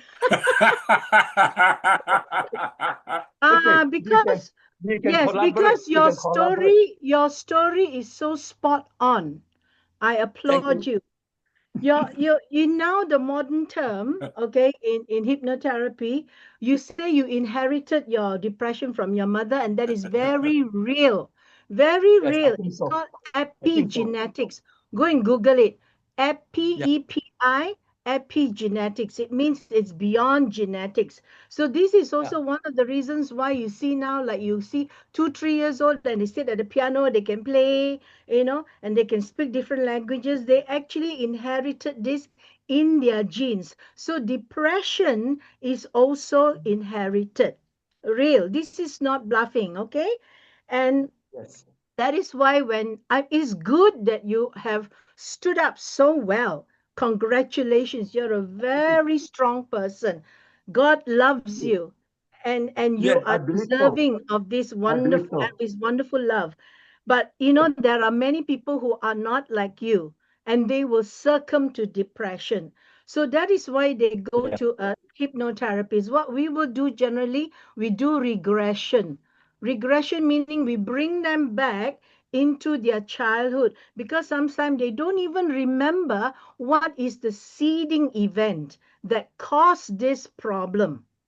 You see? So that's why I say your story is perfect. We work with the regression going into your inner child and explaining the epigenetics to you, so that your subconscious, you will know, aha, this is the problem, and you can get out of it. So do contact me, Mr. Kok.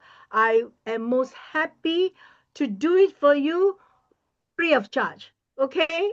Oh, thank you. You are Thank such you. a wonderful person. Yes. It is my Thank you so much. honor. It will be my honor to help Thank to you. give you a therapy. Okay? Oh, Thank thank you. you, Thank you so thank much. you. We are really in a very Contact blessed me. Contact place. me. Yes, Okay. yes. I contact through Ban Peng No, later. it's Yeah. in the chat group. You are in the group together. You can contact each Yes, other. yes. Okay, Okay. I think Gracie raised your hand. Gracie, please. I wanted to echo Rosanna's point. I've really enjoyed that speech. I don't think it's talked about enough today. I'm currently a young adult in university, and I think a very big part of this chapter in my life is making mistakes and going as you go. So I guess my question for you is, how important do you think is forgiveness in order to love yourself? And do you think forgiveness is central, super important in preventing depression? Yes, thank you for asking such an important question. Yes, unconditional acceptance and forgiveness are literally two sides of the same coin. If you can't forgive other people, you can't forgive yourself, you can't possibly, love yourself or love another person. Love cannot come in without forgiveness. Very, very important. That's why they say that, to forgive is divine, to err is human. Yes, that is one part. That is why to forgive is divine. That same is unconditional love. Unconditional love, very often people say it's divine. It is true, but can we do it? Yes, but we can all learn to cultivate unconditional love, starting with ourselves. We must love ourselves, and we must forgive ourselves for whatever whatever wrong that we have committed. If we can't forgive, sorry, love cannot come in. Very, very important. Thank you very much for the question. That's a very important question. Thank you. I have a further follow-up, if that's okay with you. Please. Yes, Kara. A lot of people have to, well, I think change is a natural part of growing as a person. How do you think we can change ourselves from a place of self-love and self-acceptance, and not from, oh, I need to change so I can become better to become worthy of love? That's why for me, number one, before I could start loving myself, because I'm a Christian. So, in my theology, we always believe that, we must, like for God only love us if we are perfect, we pass our 10 commandment test, we are perfect, then God will love us. No, I don't think it's true. I don't agree with that. God loves us irrespective of whether we are good or bad. But once we realize the goodness of God, the love of God, then we ourselves slowly started to change. That's what happened to me. I tell from my own story. Because after reflecting on the love of God, how much God loved me, and if I to tell you, you will agree. Like for example, up to this age, up to my age, I'm 84. I have good health in body and mind, no diabetes, no high blood pressure, able to run about, move about. And 3 years ago, I even advertised myself on the dating platform in online, in the Chinese dating platform. Of course, that was due to my playful spirit. I was very playful, you see. So in a way, that's why I am. I accept myself as what I am. Because when I realized that God loved me, I start loving myself. And to love myself first, because I am, you see, I have to love myself because this is the only universe. This is the only gift God gives me. The world is not important. The world is irrelevant without me. It's only through my eyes that I can see the world exists. If without me, there's no world. As simple as that, So that's why you are also very important. You must start realize that you are the center of the universe. That your first duty of loving God is to love yourself first. And that is a starting point. Once you convince yourself, then everything open up. All the good lucks will come. Even at the age of, say, in my 83, 84, I got wealth coming in, lots of money, that kind of thing. Through my children or whatever, you see. whatever one come. It's true, You'll be surprised. With unconditional love, some of you even attract some romantic love. I have to reject. I cannot. So you won't believe it. So when you tell you that, with unconditional love, it is everything. When you got unconditional love, you simply will become a magnet for other people. People like to come in here because somehow they feel that you can help them. Thank you. Thank you, Mr. Kok. I still can't explain. Bruce has a question. I enjoy the session very much. It's not a question. I just want to add that it's very inspiring when we come to the topic love. We've heard so many times God is love, love is God. And talking about forgiveness, I just want to share that Jesus taught the ultimate lesson in forgiveness. He had 39 lashes, he was spit upon, he was slapped, he was people threw rocks at him, excruciating pain at the cross, and he asked the Father, Father, forgive them, for they know not what they do. And that is, I really appreciate. So whenever I go through trouble, difficult times, I think of what Jesus went through. Yeah, I just like to share this part. Thank you. Thank you for a good example. Thank you, Bruce. Okay, anybody else? Mike first, then Ita can go after that. You're muted, Mike. You disappeared. Oh, there you are. Okay. No, you're muted again. You're muted again. Sorry, I didn't want to speak. I just wanted to introduce Ita. So Ita, floor is yours. My time? Okay, thank you. Well, I really appreciate what Mr. Kok shared with us about love, unconditional love. Actually, I have an experience about it. That's because I'm a Christian. Also, in the Bible say that as well, that we have to forgive when God will love you. But the second is I have experience about I have to forgive my parents when our parents are not perfect. So that's why when I give my unconditional love to my parents and I accept my parents' fault, so it makes me grow and I can focus and move on with my past. So that's why I'm here. So I have to face my future plan. And then now I gather with you all and become a positive person. And thank you, Mr. Kok, for your Thank you. speech. I think you must have a wonderful story to share regard unconditional love. I think so. I can sense it. Certainly. Okay, if there are no other hands, let us invite the next speaker. Mark, are you ready? Yes, I'm ready. Okay, you know the routine. 1 minute to tell us why it's so important to listen to you, and then you got 10 minutes to speak, followed by question and answer. Okay, let me share my slides first. Sure.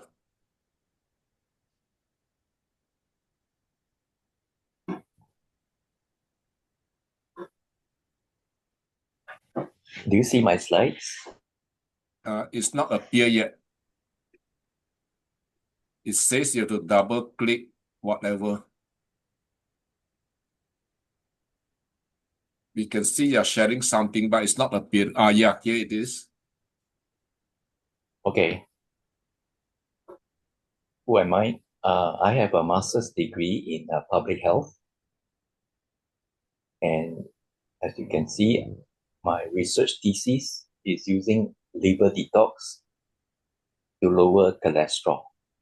And this is a clinical study over 50 experimental group, 50 people in the experimental group and 34 people in the control group. Why is this topic so important?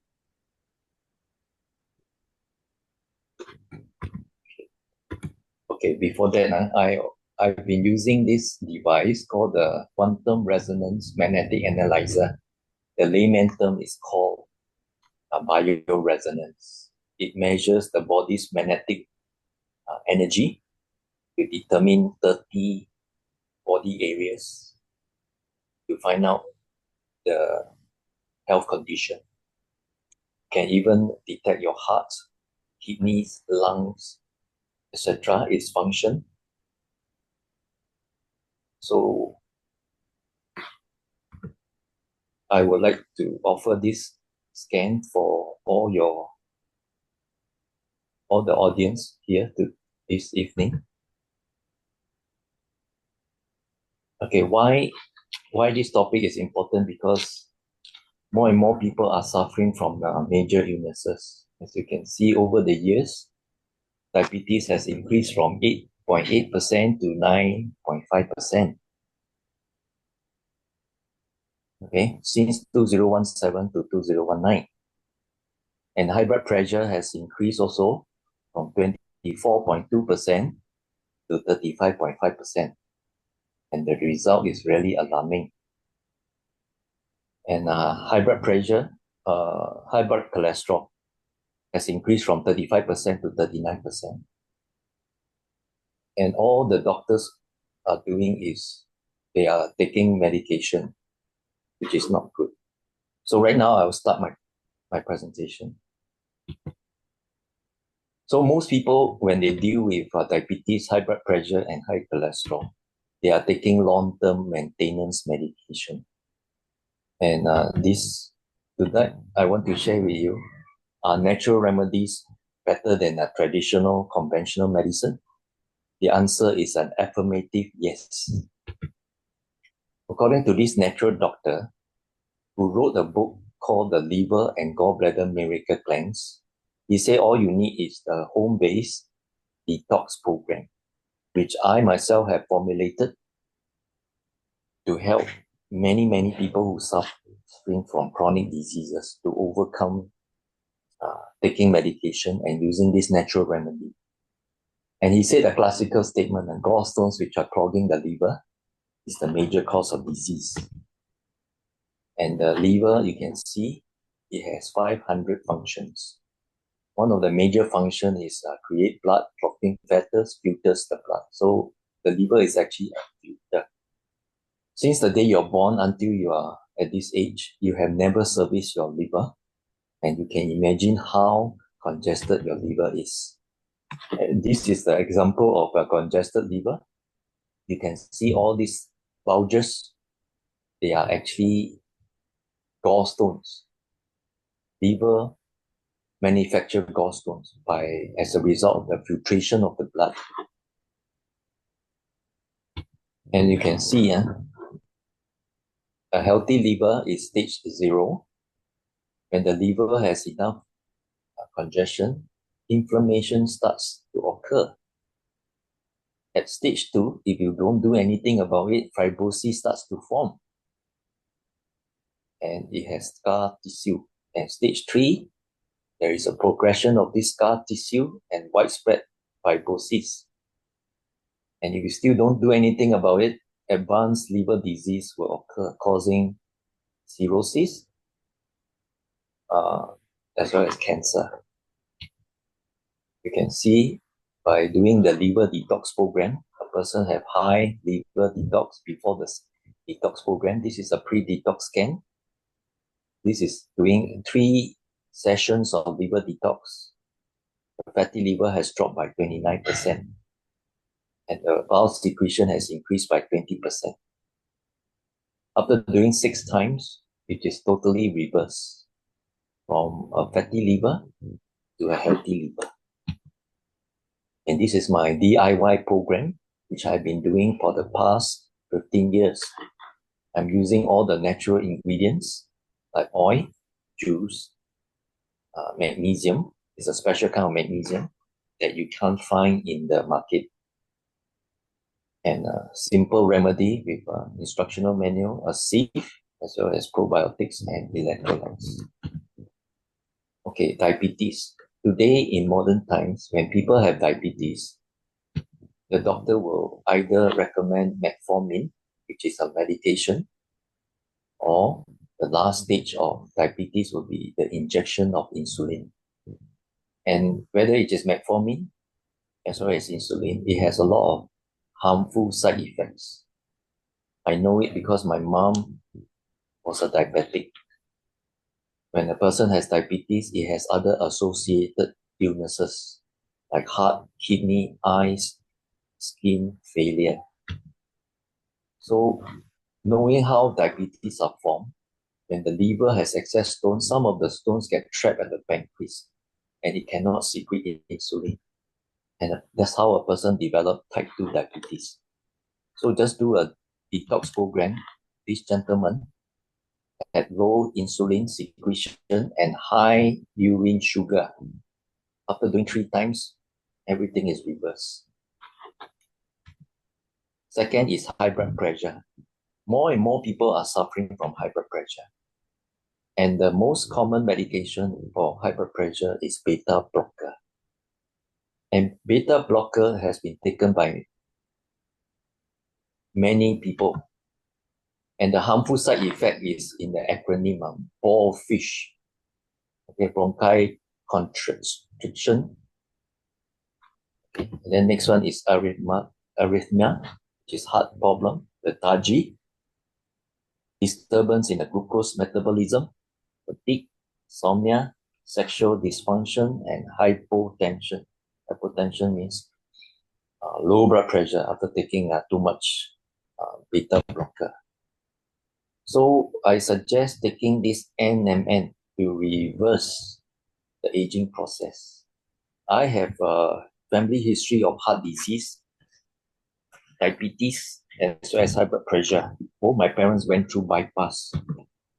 After taking MNN for the past 1 year, 1 year later, my high blood pressure was red. It was very dangerous. It dropped to 25%. Then 2 years later, after taking MNN, I measured myself. From a high of 1.899, it dropped to 0.359, and 81% drop. So you don't need to take medicine. You just need to take the supplement called NMN, which is getting more and more popular. And just now I mentioned the beta blocker can cause sexual dysfunction.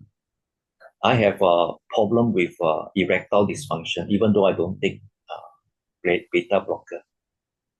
And what happened is after taking MNN for 19 months, my erection transmitter went up 70%. After taking for 25 months, it went up 421%. Now my wife said, hey, don't do every day, lah. Just relax. So I become more powerful and my testosterone went up 77%. And this is documented. And then my prostate, I have prostate problem. After taking MNN, my prostate is enlarged, dropped by 36%. Calcification dropped by 18%, and prostatitis, infection of prostate, dropped by 10%. Now I'm slowly recovering from this ailment. Last but not least is high blood pressure. More and more people high blood cholesterol. 1 in 2 persons are suffering from blood cholesterol, too high. And taking statins has a lot of harmful effects. Okay? And these are the harmful effects you can see on the right. Okay? It affects your brain, your cognitive function, cataract, kidney disease, liver disease, diabetes, myopathy, and all this, tendinitis, tendon rupture. So you exchange just by lowering your blood pressure, you exchange for 7 other diseases which you don't need. So as I have said, I use liver detox to lower cholesterol, and it has been proven. This is one of my clients. He has high cholesterol. He passed out a layer of cholesterol. These are not feces. Okay, these are stones from the liver, and it shows high cholesterol. These are cholesterol. And I have a testimony 15 years ago, my first client. She got borderline high cholesterol. After doing twice, she went for blood test, the cholesterol dropped. Then this is my experimental group, high triglycerides. After doing twice, went for blood test, it dropped. Also high cholesterol, total cholesterol high, dropped. High LDL drop doing liver detox. So it's a clinical proof that liver detox lower cholesterol. Now cholesterol, diabetes, high blood pressure, high cholesterol is due to our diet. We eat too much meat, too much oily food. Okay, especially the Indonesians, the Chinese, the Malays, they like to deep fry their food or soak their food with oil. So I would like to recommend if you cannot avoid eating oily food, you take this product which can remove oil. And this is not a medication. Everything is manufactured using natural products. And you can see on your left, after taking this, one day I went to China, I eat an oily meal. I took this oil blocker, and you can see on the left, I purge out all those oil. So this oil will not accumulate in my liver, will not clog my heart. And then I do liver detox. And then I scan people after they do liver detox, after they do take MNN, after they take the oil blocker. And this is the chart. If you pass out all the stones, these are the color and what it means. Okay. And this is my program. And this is oil blocker. And this is MNN. To lower diabetes, high blood pressure, and high cholesterol. Okay, you can see this is I can offer everybody a scan. Come and see me. If you are from overseas, you can invite me to your place and do a presentation. And this is my price. My competitor is selling for $800 for one program. I'm selling 3 programs for $330. And I give free things before and after scan, before and after detox scan, free gallstone analysis, free lifetime health counseling, free mentoring, and free presentation to family and friends. And back to you, Ban Peng.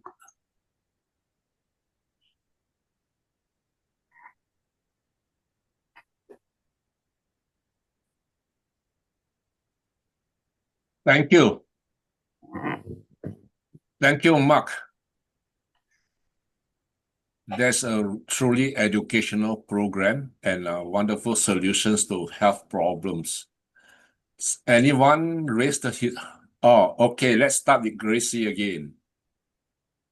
Thank you so much, Mark. I wanted to ask, what are some small mindset shifts that you think we can make in order to be more conscious of the foods we eat and the things we do that impact our lifestyle decisions? It is very important to educate yourself, the knowledge on how to take care of your health. The life skill of health practices are not taught in schools.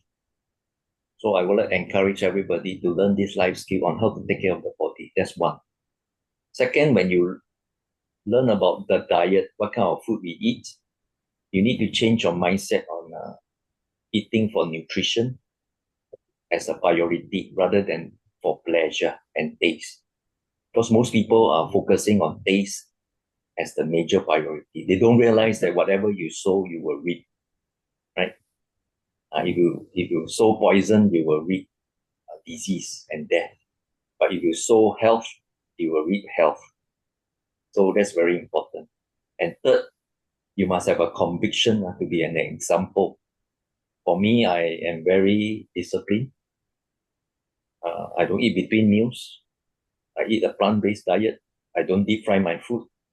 If I happen to eat an oily meal in a Chinese wedding or a gathering, I will just take the oil blocker to purge out oil. So whatever you sow, you will reap. I hope I answered your question. Okay, Thank you very Bruce much. first, followed by Rozzane.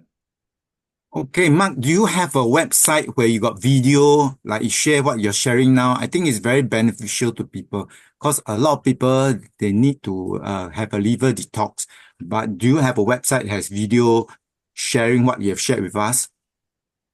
I have a video, YouTube video channel.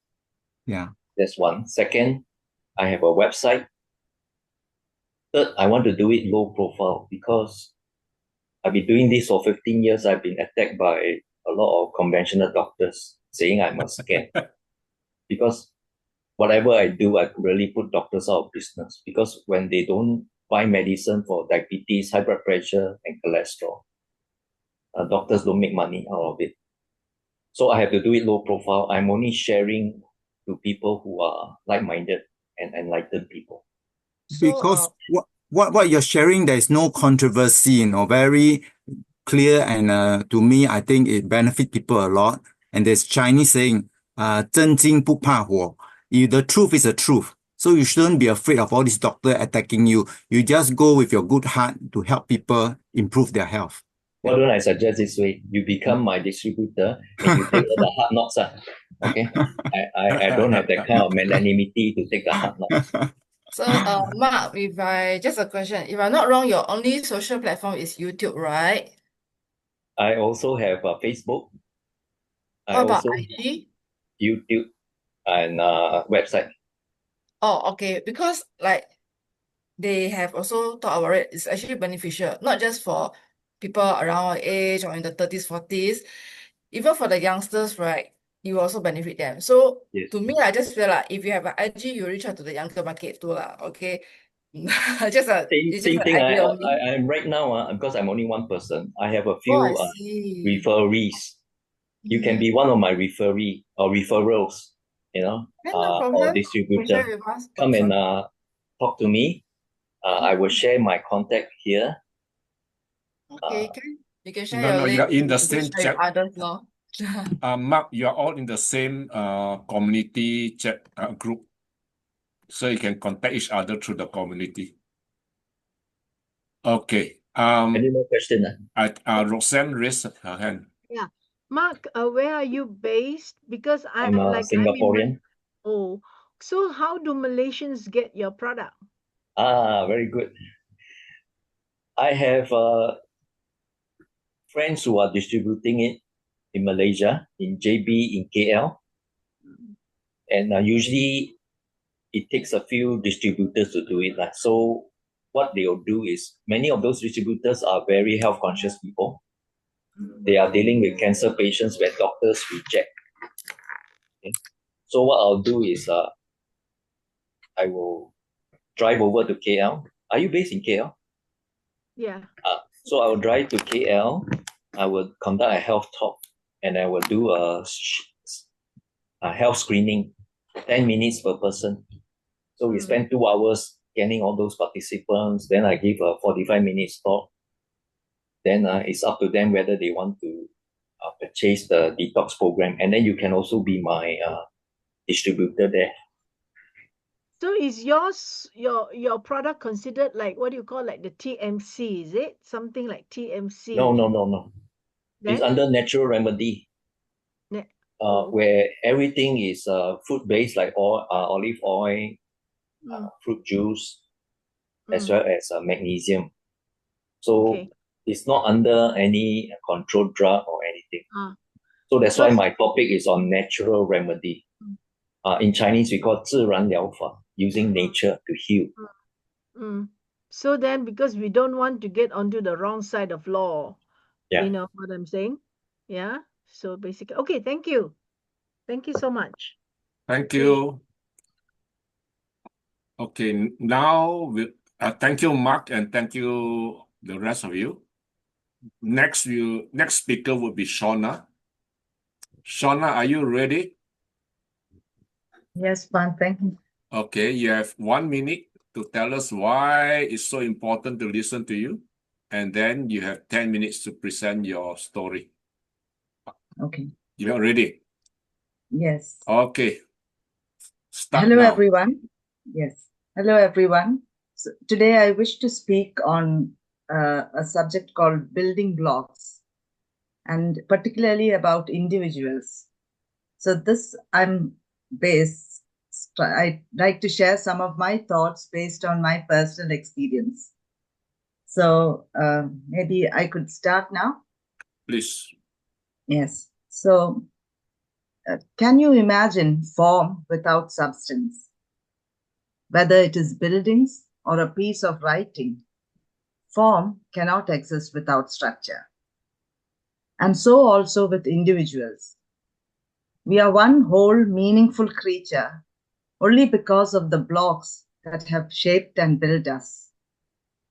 And today, I'd like to talk about this particular block, which I call family. I always thought of family as a group of people connected by birth or by marriage or adoption, or in other words, related by blood.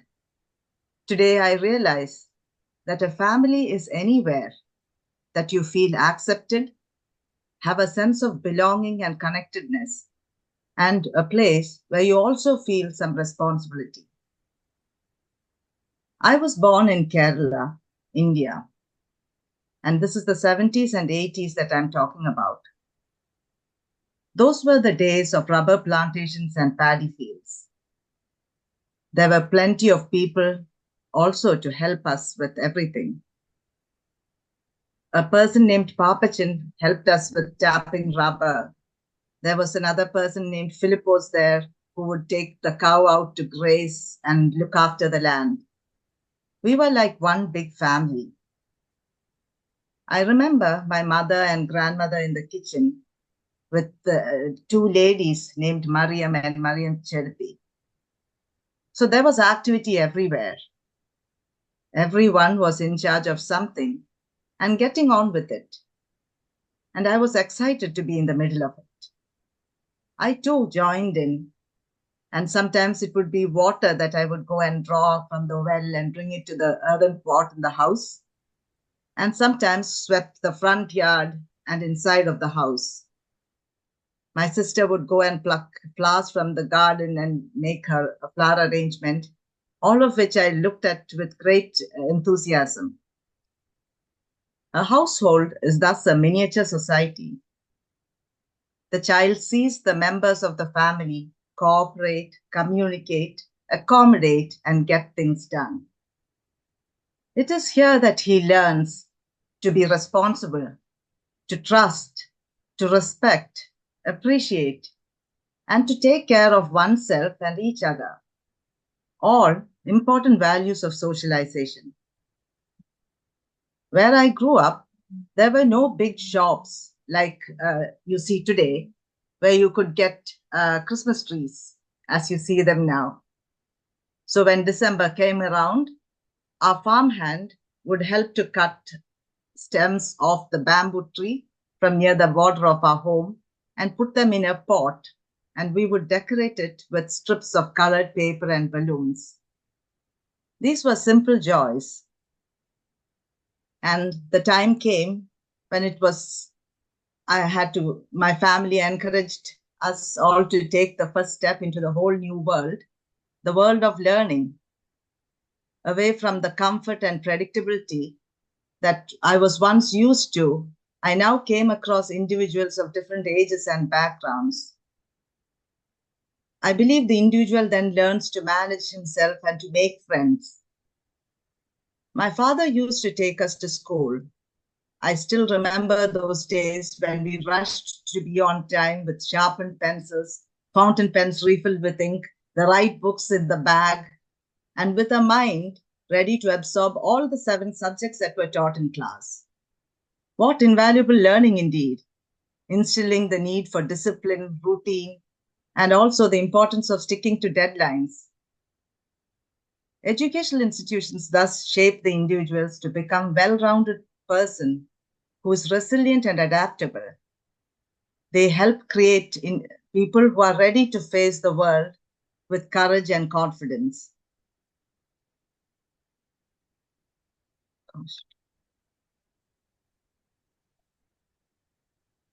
Oh.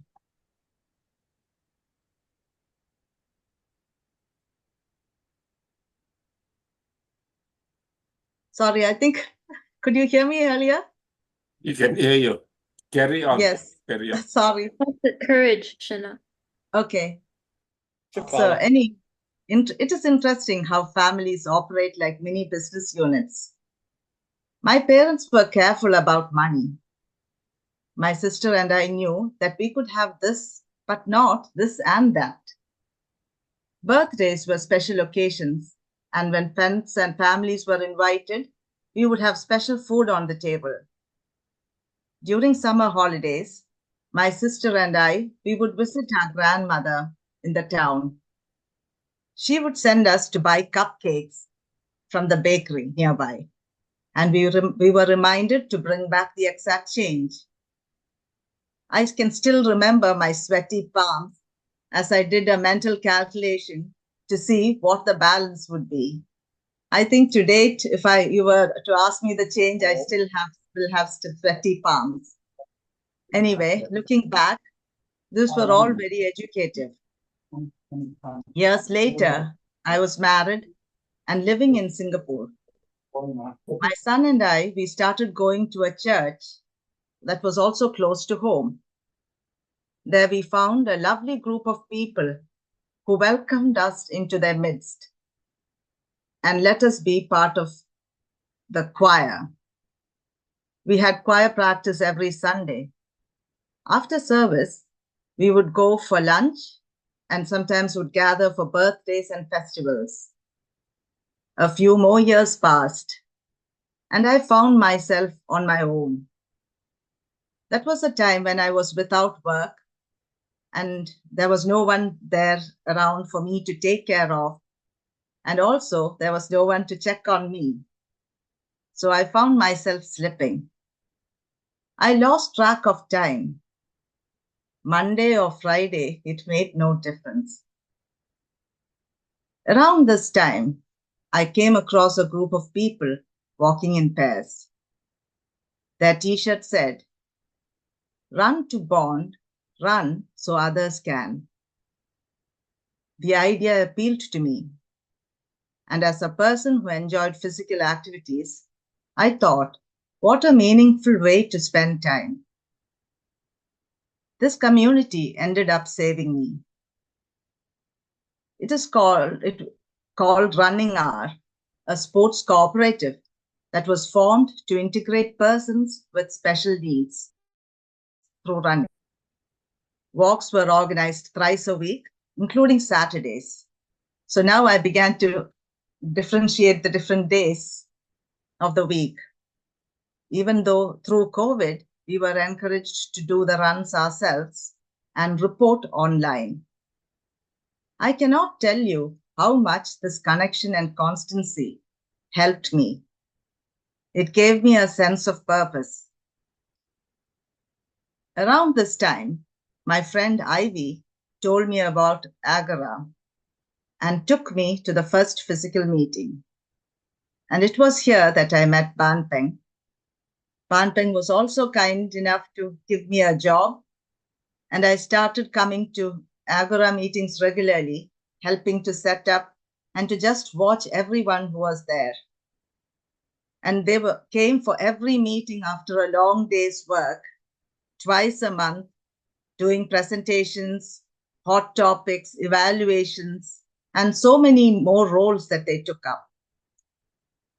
And thus, with Holy Family Church, Running Hour, and Agora, I had a place to go to, a place where I could be myself. They took all of you and everyone took me under their wings, included me in all that they did. And it is no exaggeration to say that I wouldn't be where I am without them. I would not have survived all that time on my own. I don't think so. Thank you very much for that, because I'm saying I wouldn't be here without you. Sorry, just a moment.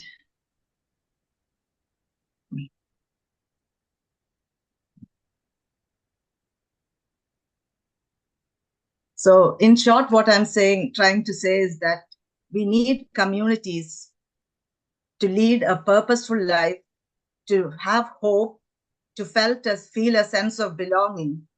And what we can do when we are in these communities is do our best. Because if we don't also add value in some way, we also won't have meaning in our lives. So in the beginning, as I said, a family is a place where you feel a sense of belonging and you also feel a sense of responsibility.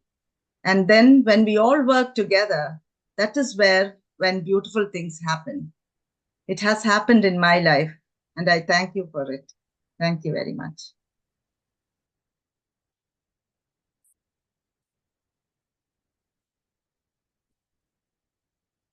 Thank you, Shona. Gracie raised her hand, please. I wanted to say that I first met Shona online when I think Ban Peng first sent me an invite. I think it may have been 4 or 5 years ago. Shona, you were one of the most welcoming faces, and you have helped shape a lot of my childhood. So it was very interesting to see how your journey with Agora started, where it took you today. And of course, it's very, very nice to be able to see you again after so many years. I also don't think I would have become the person that I am today if I hadn't had this community. And that was a very good reminder of that. So I wanted to say that I think you've had a very big impact on personally my life. And I think I speak the same for a lot of other people here. So you are an unforgettable and undeniably invaluable member of any community you're a part of. And I hope you know that too. Thank you, Gracie. And Yeah, I was also very happy. I can vouch for that. Shona has the greatest, warmest heart. If you ever, I think you're very near to Shona, Gracie. If you go to London, she will welcome you with open arms. She will take you to her home and she'll cook a great meal for you. Oh my goodness. Are you in London, Shona? Yes. I'm going to Birmingham for exchange for 6 months, starting September. So we'll be very close. Yes, we can meet. Yes. Yes. Yes. Okay, It was lovely to see you too, Gracie. Yes. Very good, very good. I got a question. Okay, sure. Shona, you got a lot of wonderful things to share. I was wondering, have you written a book about your experience? I haven't, Bruce. Yeah, good. You need help, you let me know. Okay, thank you. Yeah, I think you should write a book, Shona. You are very special in that you have enjoyed the ups, you have endured the downs, and you can go very deep down, and now you are able to come up again.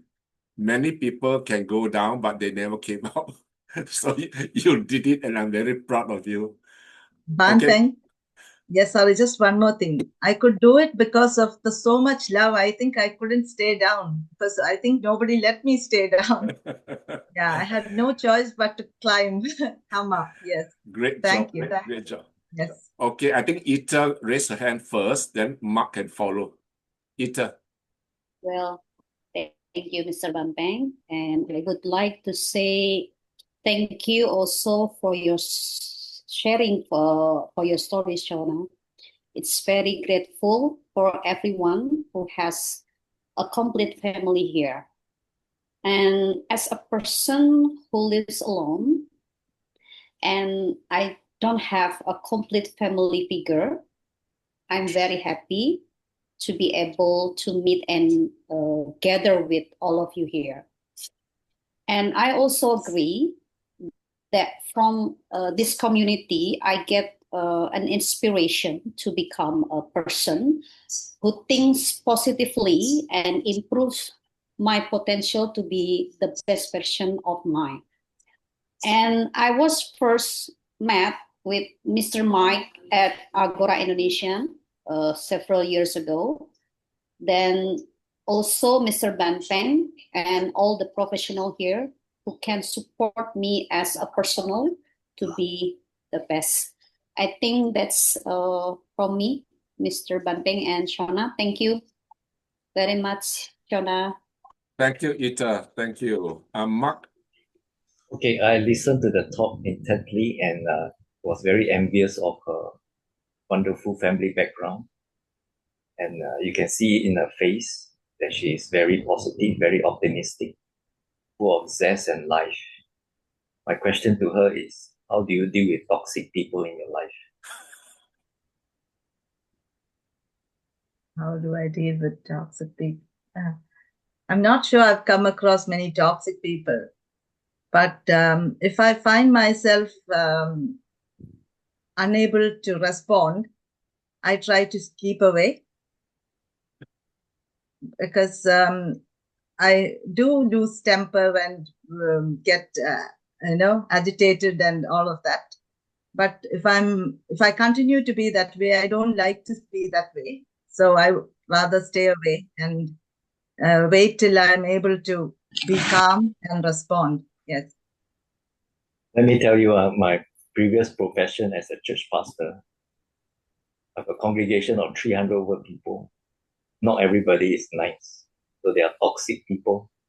And as a pastor, you cannot run away from them. So you absorb all their poison, all their negative vibes. That's why after serving for 28 years, I opt for early retirement and do healing and so on. So I want to live long. Live with toxic people, you become toxic. The Bible says if you don't associate with a person who is angry all the time, or you will learn their ways. So I think you have answered my question, is to avoid. There's certain people you can't change them. No point be in the mire of negativism.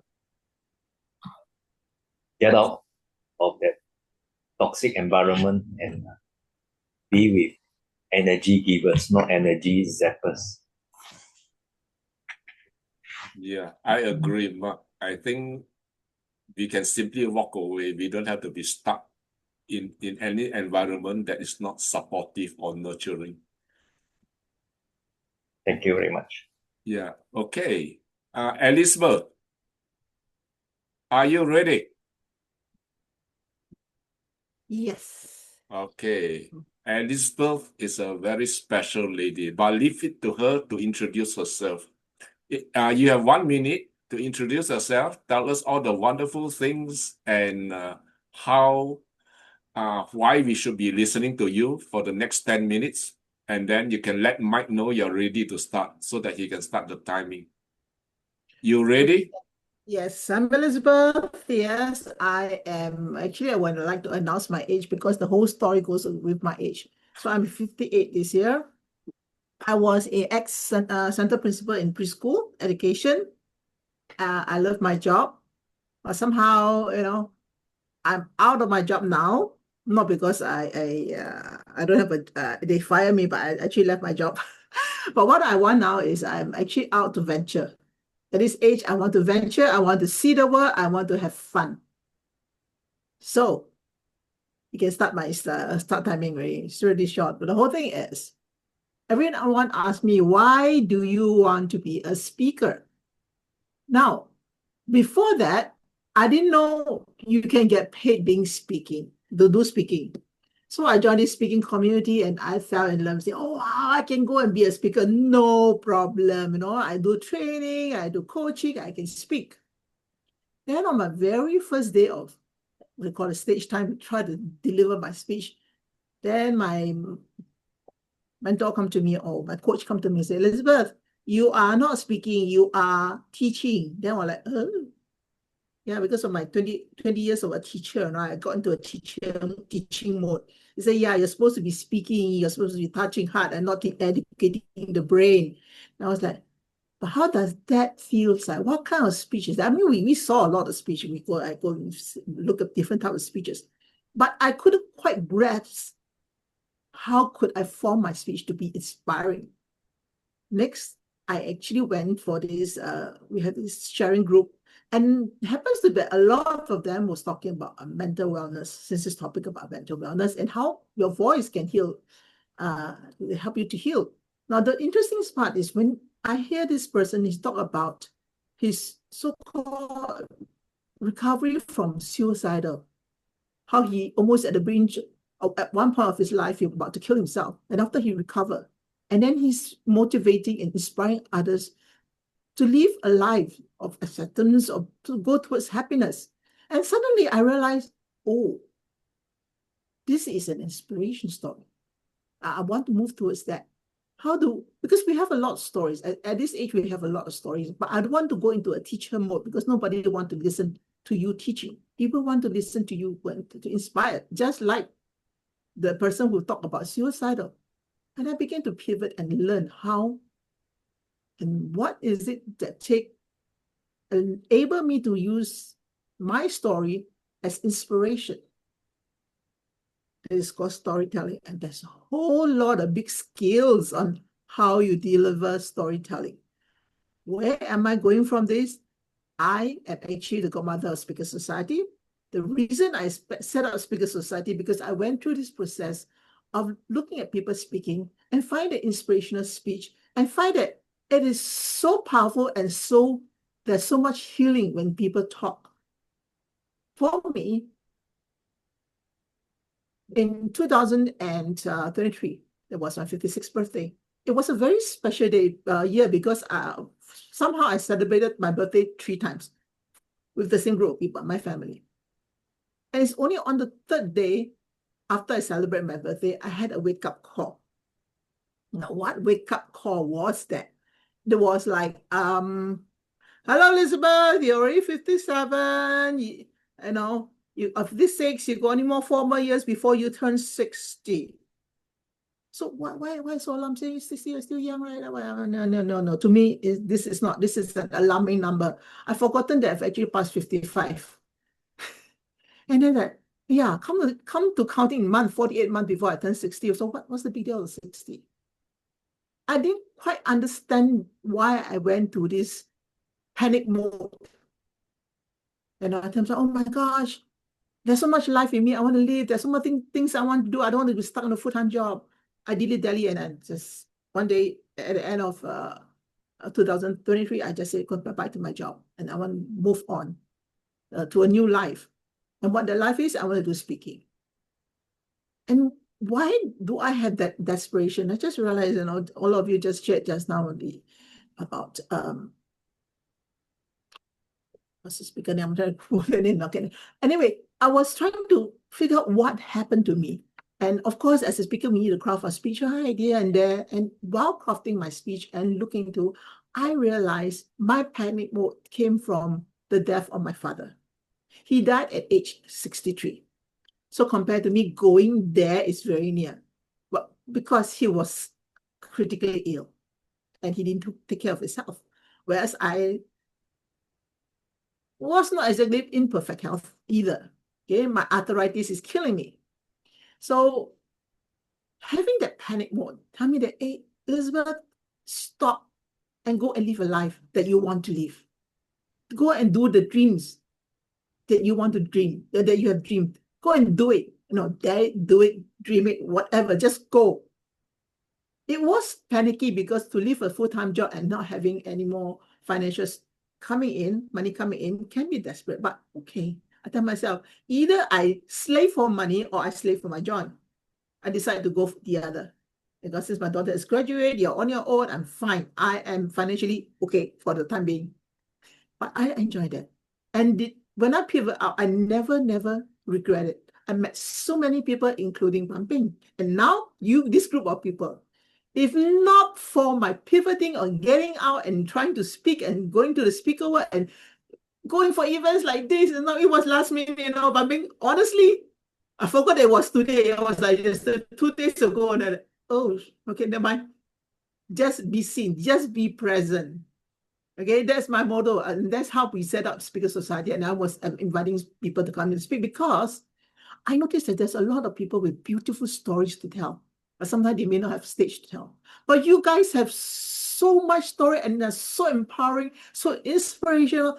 Don't keep it behind the cupboard. Open up and talk. And the world needs to hear you. Because I myself benefited from a lot of you. In fact, tonight was so beneficial too. So to me, yeah. I'm not like a little crazy girl, get out of my cage here and there. And then you say, oh, wow, Elizabeth, you are like living your life. Say, yes. So why am I so happy? Because I see a lot of people stuck in between, especially the full-time staff or I'm sorry, call them staff because I was center principal. So these teachers in the senior years, they are very unhappy. They couldn't leave the job because I guess they feel insecure. But at the same time, they are miserable because there are dreams or things that they want to do, they cannot do. And it is very toxic. And it's not that the environment is toxic, but they themselves become very toxic. And that is very bad because they will affect people, and especially the young ones that they come in and I see why this fella not happy with their job, but yet it's not going to help the youngsters that come into the job because they feel that there is no progression, there's no life in this job because you are so miserable. All the seniors are so miserable. They fail to live the part of the dream that they want to live. I'm not asking all of you to leave the job. I mean, you can still stay in the job and be enjoyable, but I just decided I need that freedom to move, to hop out of it, and I did.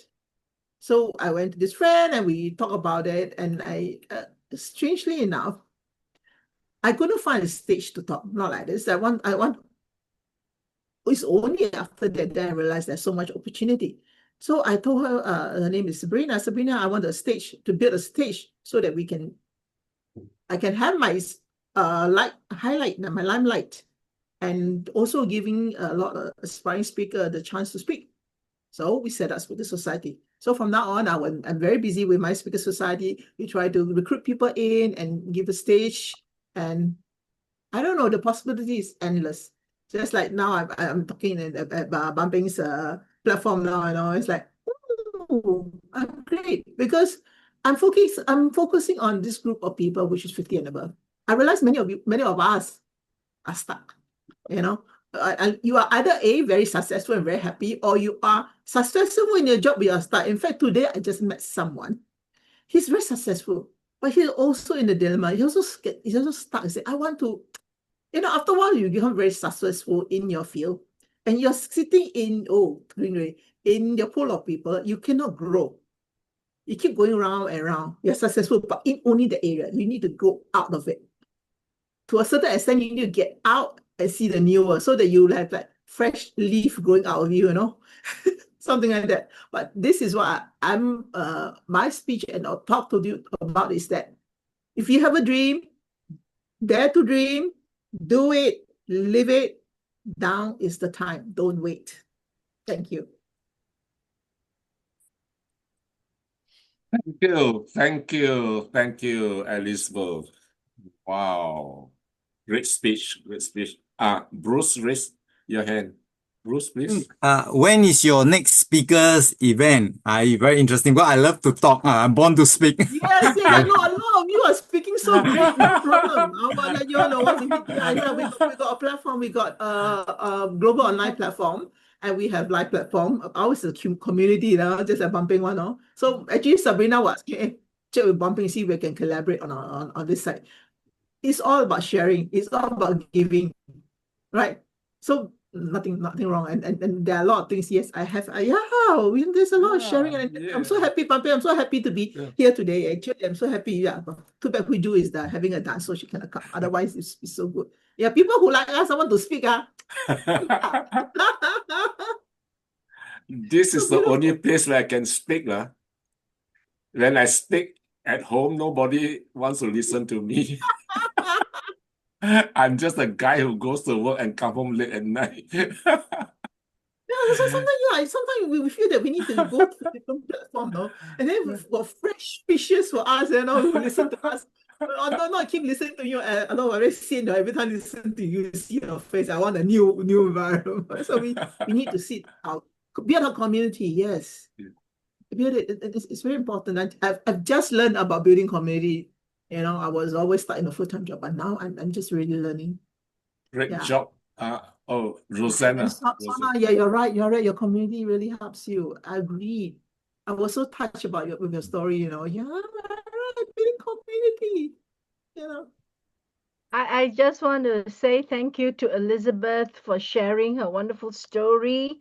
I'm 67, okay, so you are still young chiku. And I wonder, I really want to thank Ban Peng for creating this group, because you gave us a captured audience. They can't run away, and listen to us blab, blab, blab. Okay, but also I think the networking here is wonderful. By the way, is Elizabeth the last speaker, or am I taking time from the one more speaker? Do you have another speaker, Mr. Ban No, Peng? I think all those who have registered to speak have spoken. Okay. I'm going to invite some people who have not spoken to give them a chance to speak.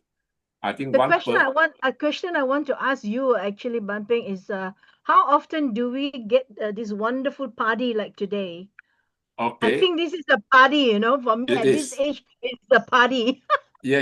I enjoy myself so much that we are supposed to end at 9:30, but now it's 9:45 and we are still very much alive. So thank you for staying with us. So how often do we get to come to this party? Okay, we have one online party like this a month, and then we have a physical party in my office, International Plaza. Yeah, so if I happen to be in Singapore, you can let us know. And you guys out there as well, anytime, let us know in this group. Elizabeth, call us to join your speaking club or whatever. Elizabeth, you must post an invitation into this community. Because at this age, we need to socialize, and I'm so grateful for people like the young people like Gracie. Gracie, you're just wonderful. I mean, a young person like you are sticking out with all the oldies like us. I salute your patience, okay, darling. You are absolutely wonderful. It's so nice to see the younger people's perspective. We're looking at life through their lenses. Yes. Tracy, go on with your good work and try to rope in as many young, lovely people like you. Love it. Thank you so much, dearie. Yeah, it was so good listening to all of you, and your presentation was amazing. I think it opened my eyes on the importance of introspection and just working with yourself. So you guys are doing the real work, and I'm a very, very privileged audience. Many of you have not met Gracie. You do not know that she's a world champion in not only one speech contest, I think in multiple, at least 3 or 4. I think she got top prizes. This is an international contest. It's not the local village contest. And she's not only good at speaking, she's good at debating. In fact, she's so good, by her being present here, she raised the average IQ of the room. Ban Peng. No, You're she's too doing a No wonder she's the doing a law question so degree, well. if I remember, doing a law degree in Netherlands, right? Hmm. And very soon you'll see. I hope to see very soon Gracie will be High Court judge in Indonesia or somewhere. No, she's that good. She's that good. I got high confidence in her. I want to invite Dunstan because she has not spoken the whole evening. Dunstan is the wise old man in the room. He's older, I think can be grandfather to Gracie. So Dunstan, please. Ban Peng, I mean, it's nice of you to say I'm the old man. I think Mr. Yu is older than me, I think. Mr. Kok is Mr. Kok. is Mr. almost Kok. 90 years old, I think. Yeah. I'm kind of challenged to say something because you people keep on mentioning age. But somebody say, oh, 60 is very old already. And it gets me worried because I'm pushing 80, right? But Wow. I think I knew Ban Peng for a long time already. And not just because I'm older, and it's just that I've gone from a very small town, a fishing village in Sarawak, which is a place many of you may just have heard of but never been. Then I went to live in Scotland, and then I lived in England for half of my life. And then I retired and come back to Kuching, which is the capital of Sarawak. In between time, I lived in America for about 10 years. Things like so, which means I've seen a lot of people. And of course, speaking is something which I've been doing all my life because I was trained as a barrister in England. I mean, Gracie wanted to be a lawyer. Okay, you are about 60 years behind me, but it's okay. I was called to the bar about 57 years ago or something like that. Can't remember now. But what I mean is this. I noticed that we mentioned the importance of communication and speaking. I think this is something which we should take quite seriously. Those of us who dare to stand up and speak, actually, whether you like it or not, can be considered has been endowed or being given the talent to speak, right? And therefore, I feel that it is important for us to be able to communicate our ideas because we are the few people who dare to speak. I know a lot of people are afraid to speak. So I'm glad Ban Peng is putting this together, and I hear the story of all of you. It's a very varied story, right? I actually formed a club. It's called a collective of storytellers and writers. I'm a writer. I mean, I'm writing for about the last 20 years or so. And it is a very good, it is because I believe that people who can speak and write has a responsibility to share their ideas. So don't keep your light under a bushel. I think some of you are Christians, you understand what Jesus Christ was saying, right? And we should share our ideas. And I look forward to take part. I mean, one day I will tell you a lot of stories, too many stories, so I won't say it now. And one day I will join you guys as a speaker. And thank you very much, Ban Peng. Right. Please, yes, please join us as speaker, please. Thank you, Dunstan. Dunstan is not only a barrister, a lawyer, he is a writer. I think at least 600 articles, weekly articles published in the newspaper over a few years. I was a columnist for about 15 years. And he's also a scuba diving instructor. He's also a world championship speaker. He won all the major contests, like Gracie, all the major contests, not only in Sarawak, but also in Asia Pacific. I think you did speak in America as well, right? Yeah, I did. Yeah. I took part in the finals. In the finals Yeah, of the World okay. Championship as well. Yeah. So that's another champion speaker. We can learn Can a lot I just from say them. one thing, one sentence to say is that now that we start to talk about speaking and all these things, I always believe that even though you mentioned that I did take part in speech contest at the world level, I never believed that public speaking is a contest. I always believe that you speak not to impress. Of course, Gracie being on the path to greatness, I mean, she has to impress the judges and all these things. But I think we reach a point where I don't want to speak to impress people. I want to speak to be able to express good ideas and to be able to elucidate things. That's mean to explain things clearly. That's what I want to do. And that's why I steer clear from speech contest. Thank you. Okay, so remember to invite Dunstan to speak at Elizabeth at your speaker society. You can definitely. Yes, I will announce it once the thing is rolling, because now we are in Yeah, you got our many boot camp. people here who have great stories to share. Okay, we are coming towards the end of the meeting. Is there anything on your mind you want to share before you go? Any announcement? This is a time to speak up. Raise your hand. Okay, Bruce, please. So Bruce. we can give our contacts. Oh, so sorry. Oh, yeah. You can We come can after give Bruce. our Let Bruce speak contact first. and all that Okay. in the group chat. So if they need our services, they know where to get us, how to reach us. Okay, Thank you. I just want to share my signature statement, which I think you can use it to live a wonderful life. Love, learn, leverage, and live your dream. God bless you. That's my motto also. Okay, all of you are in the chat group. So what you can do is write a short message to introduce yourself so that people know your name, know a little bit about your background. They have your contact number there, and you tell them your area of interest or expertise or whatever. Write a short intro into the group, and then you can take it from there. Otherwise, you will just appear as a phone number in the group and nobody knows who you are. So write in the short introduction. Yeah. Okay, Pearlyn, you want to say something before you go?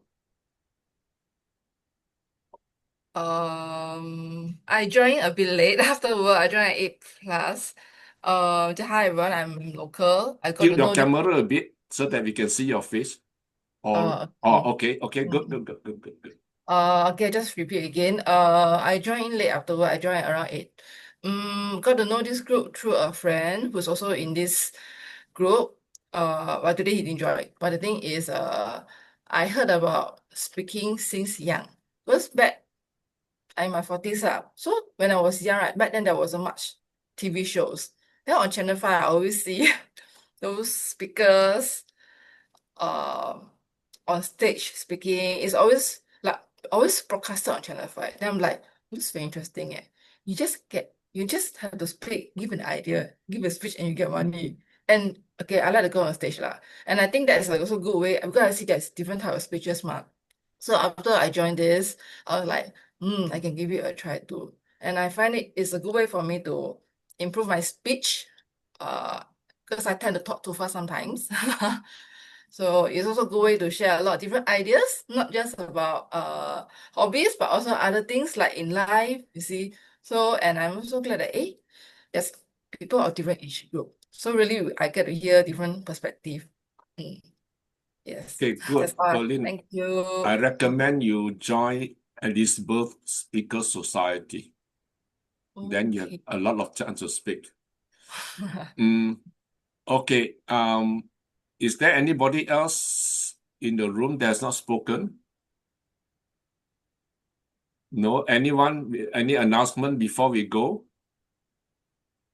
No, James has not spoken. James, introduce yourself. Yeah, talk to us. You need to unmute. Can you hear me? Yes. Yeah. I'm a insurance officer working in special sector, also doing customer service. I've been out of education for more than 10 years. I thought of going back to teaching, lecturing, and training again. I look for opportunities. I'm glad that Angora gave me the confidence And I hope through the network here I'll get opportunities as well. And I hope you all have advice from me in this line. Do guide me and help me along the way. Certainly. Many people here are very nurturing, very caring, so you get a lot of support. And also contact Elizabeth. She has a speaker society. You can practice there. Oh, great. Okay. Any other last words before we sign off? No. No. Okay. Thank you very much for coming. I think you make a difference. You make a difference. We are very glad you're here. I know many of you have a lot of stories, and you find that 10 minutes is not sufficient to tell your entire 60-odd years life of story. So if you have not finished telling your story, please register with me to continue the story at the next meeting. Can we do that? Yes. Okay. Thank you, and good night, everybody. Bye-bye. Thank you so much. Thank you. Thank you, Mr. Ban Peng. Good night. Thank Okay, you. God bless Thank you, you. Mr. Bye-bye. Mike. Thank you. Thank Bye-bye, you. Mr. Mike. Thank you Thank very you much. and God Thank bless. you. Bye-bye. Bye. Bye.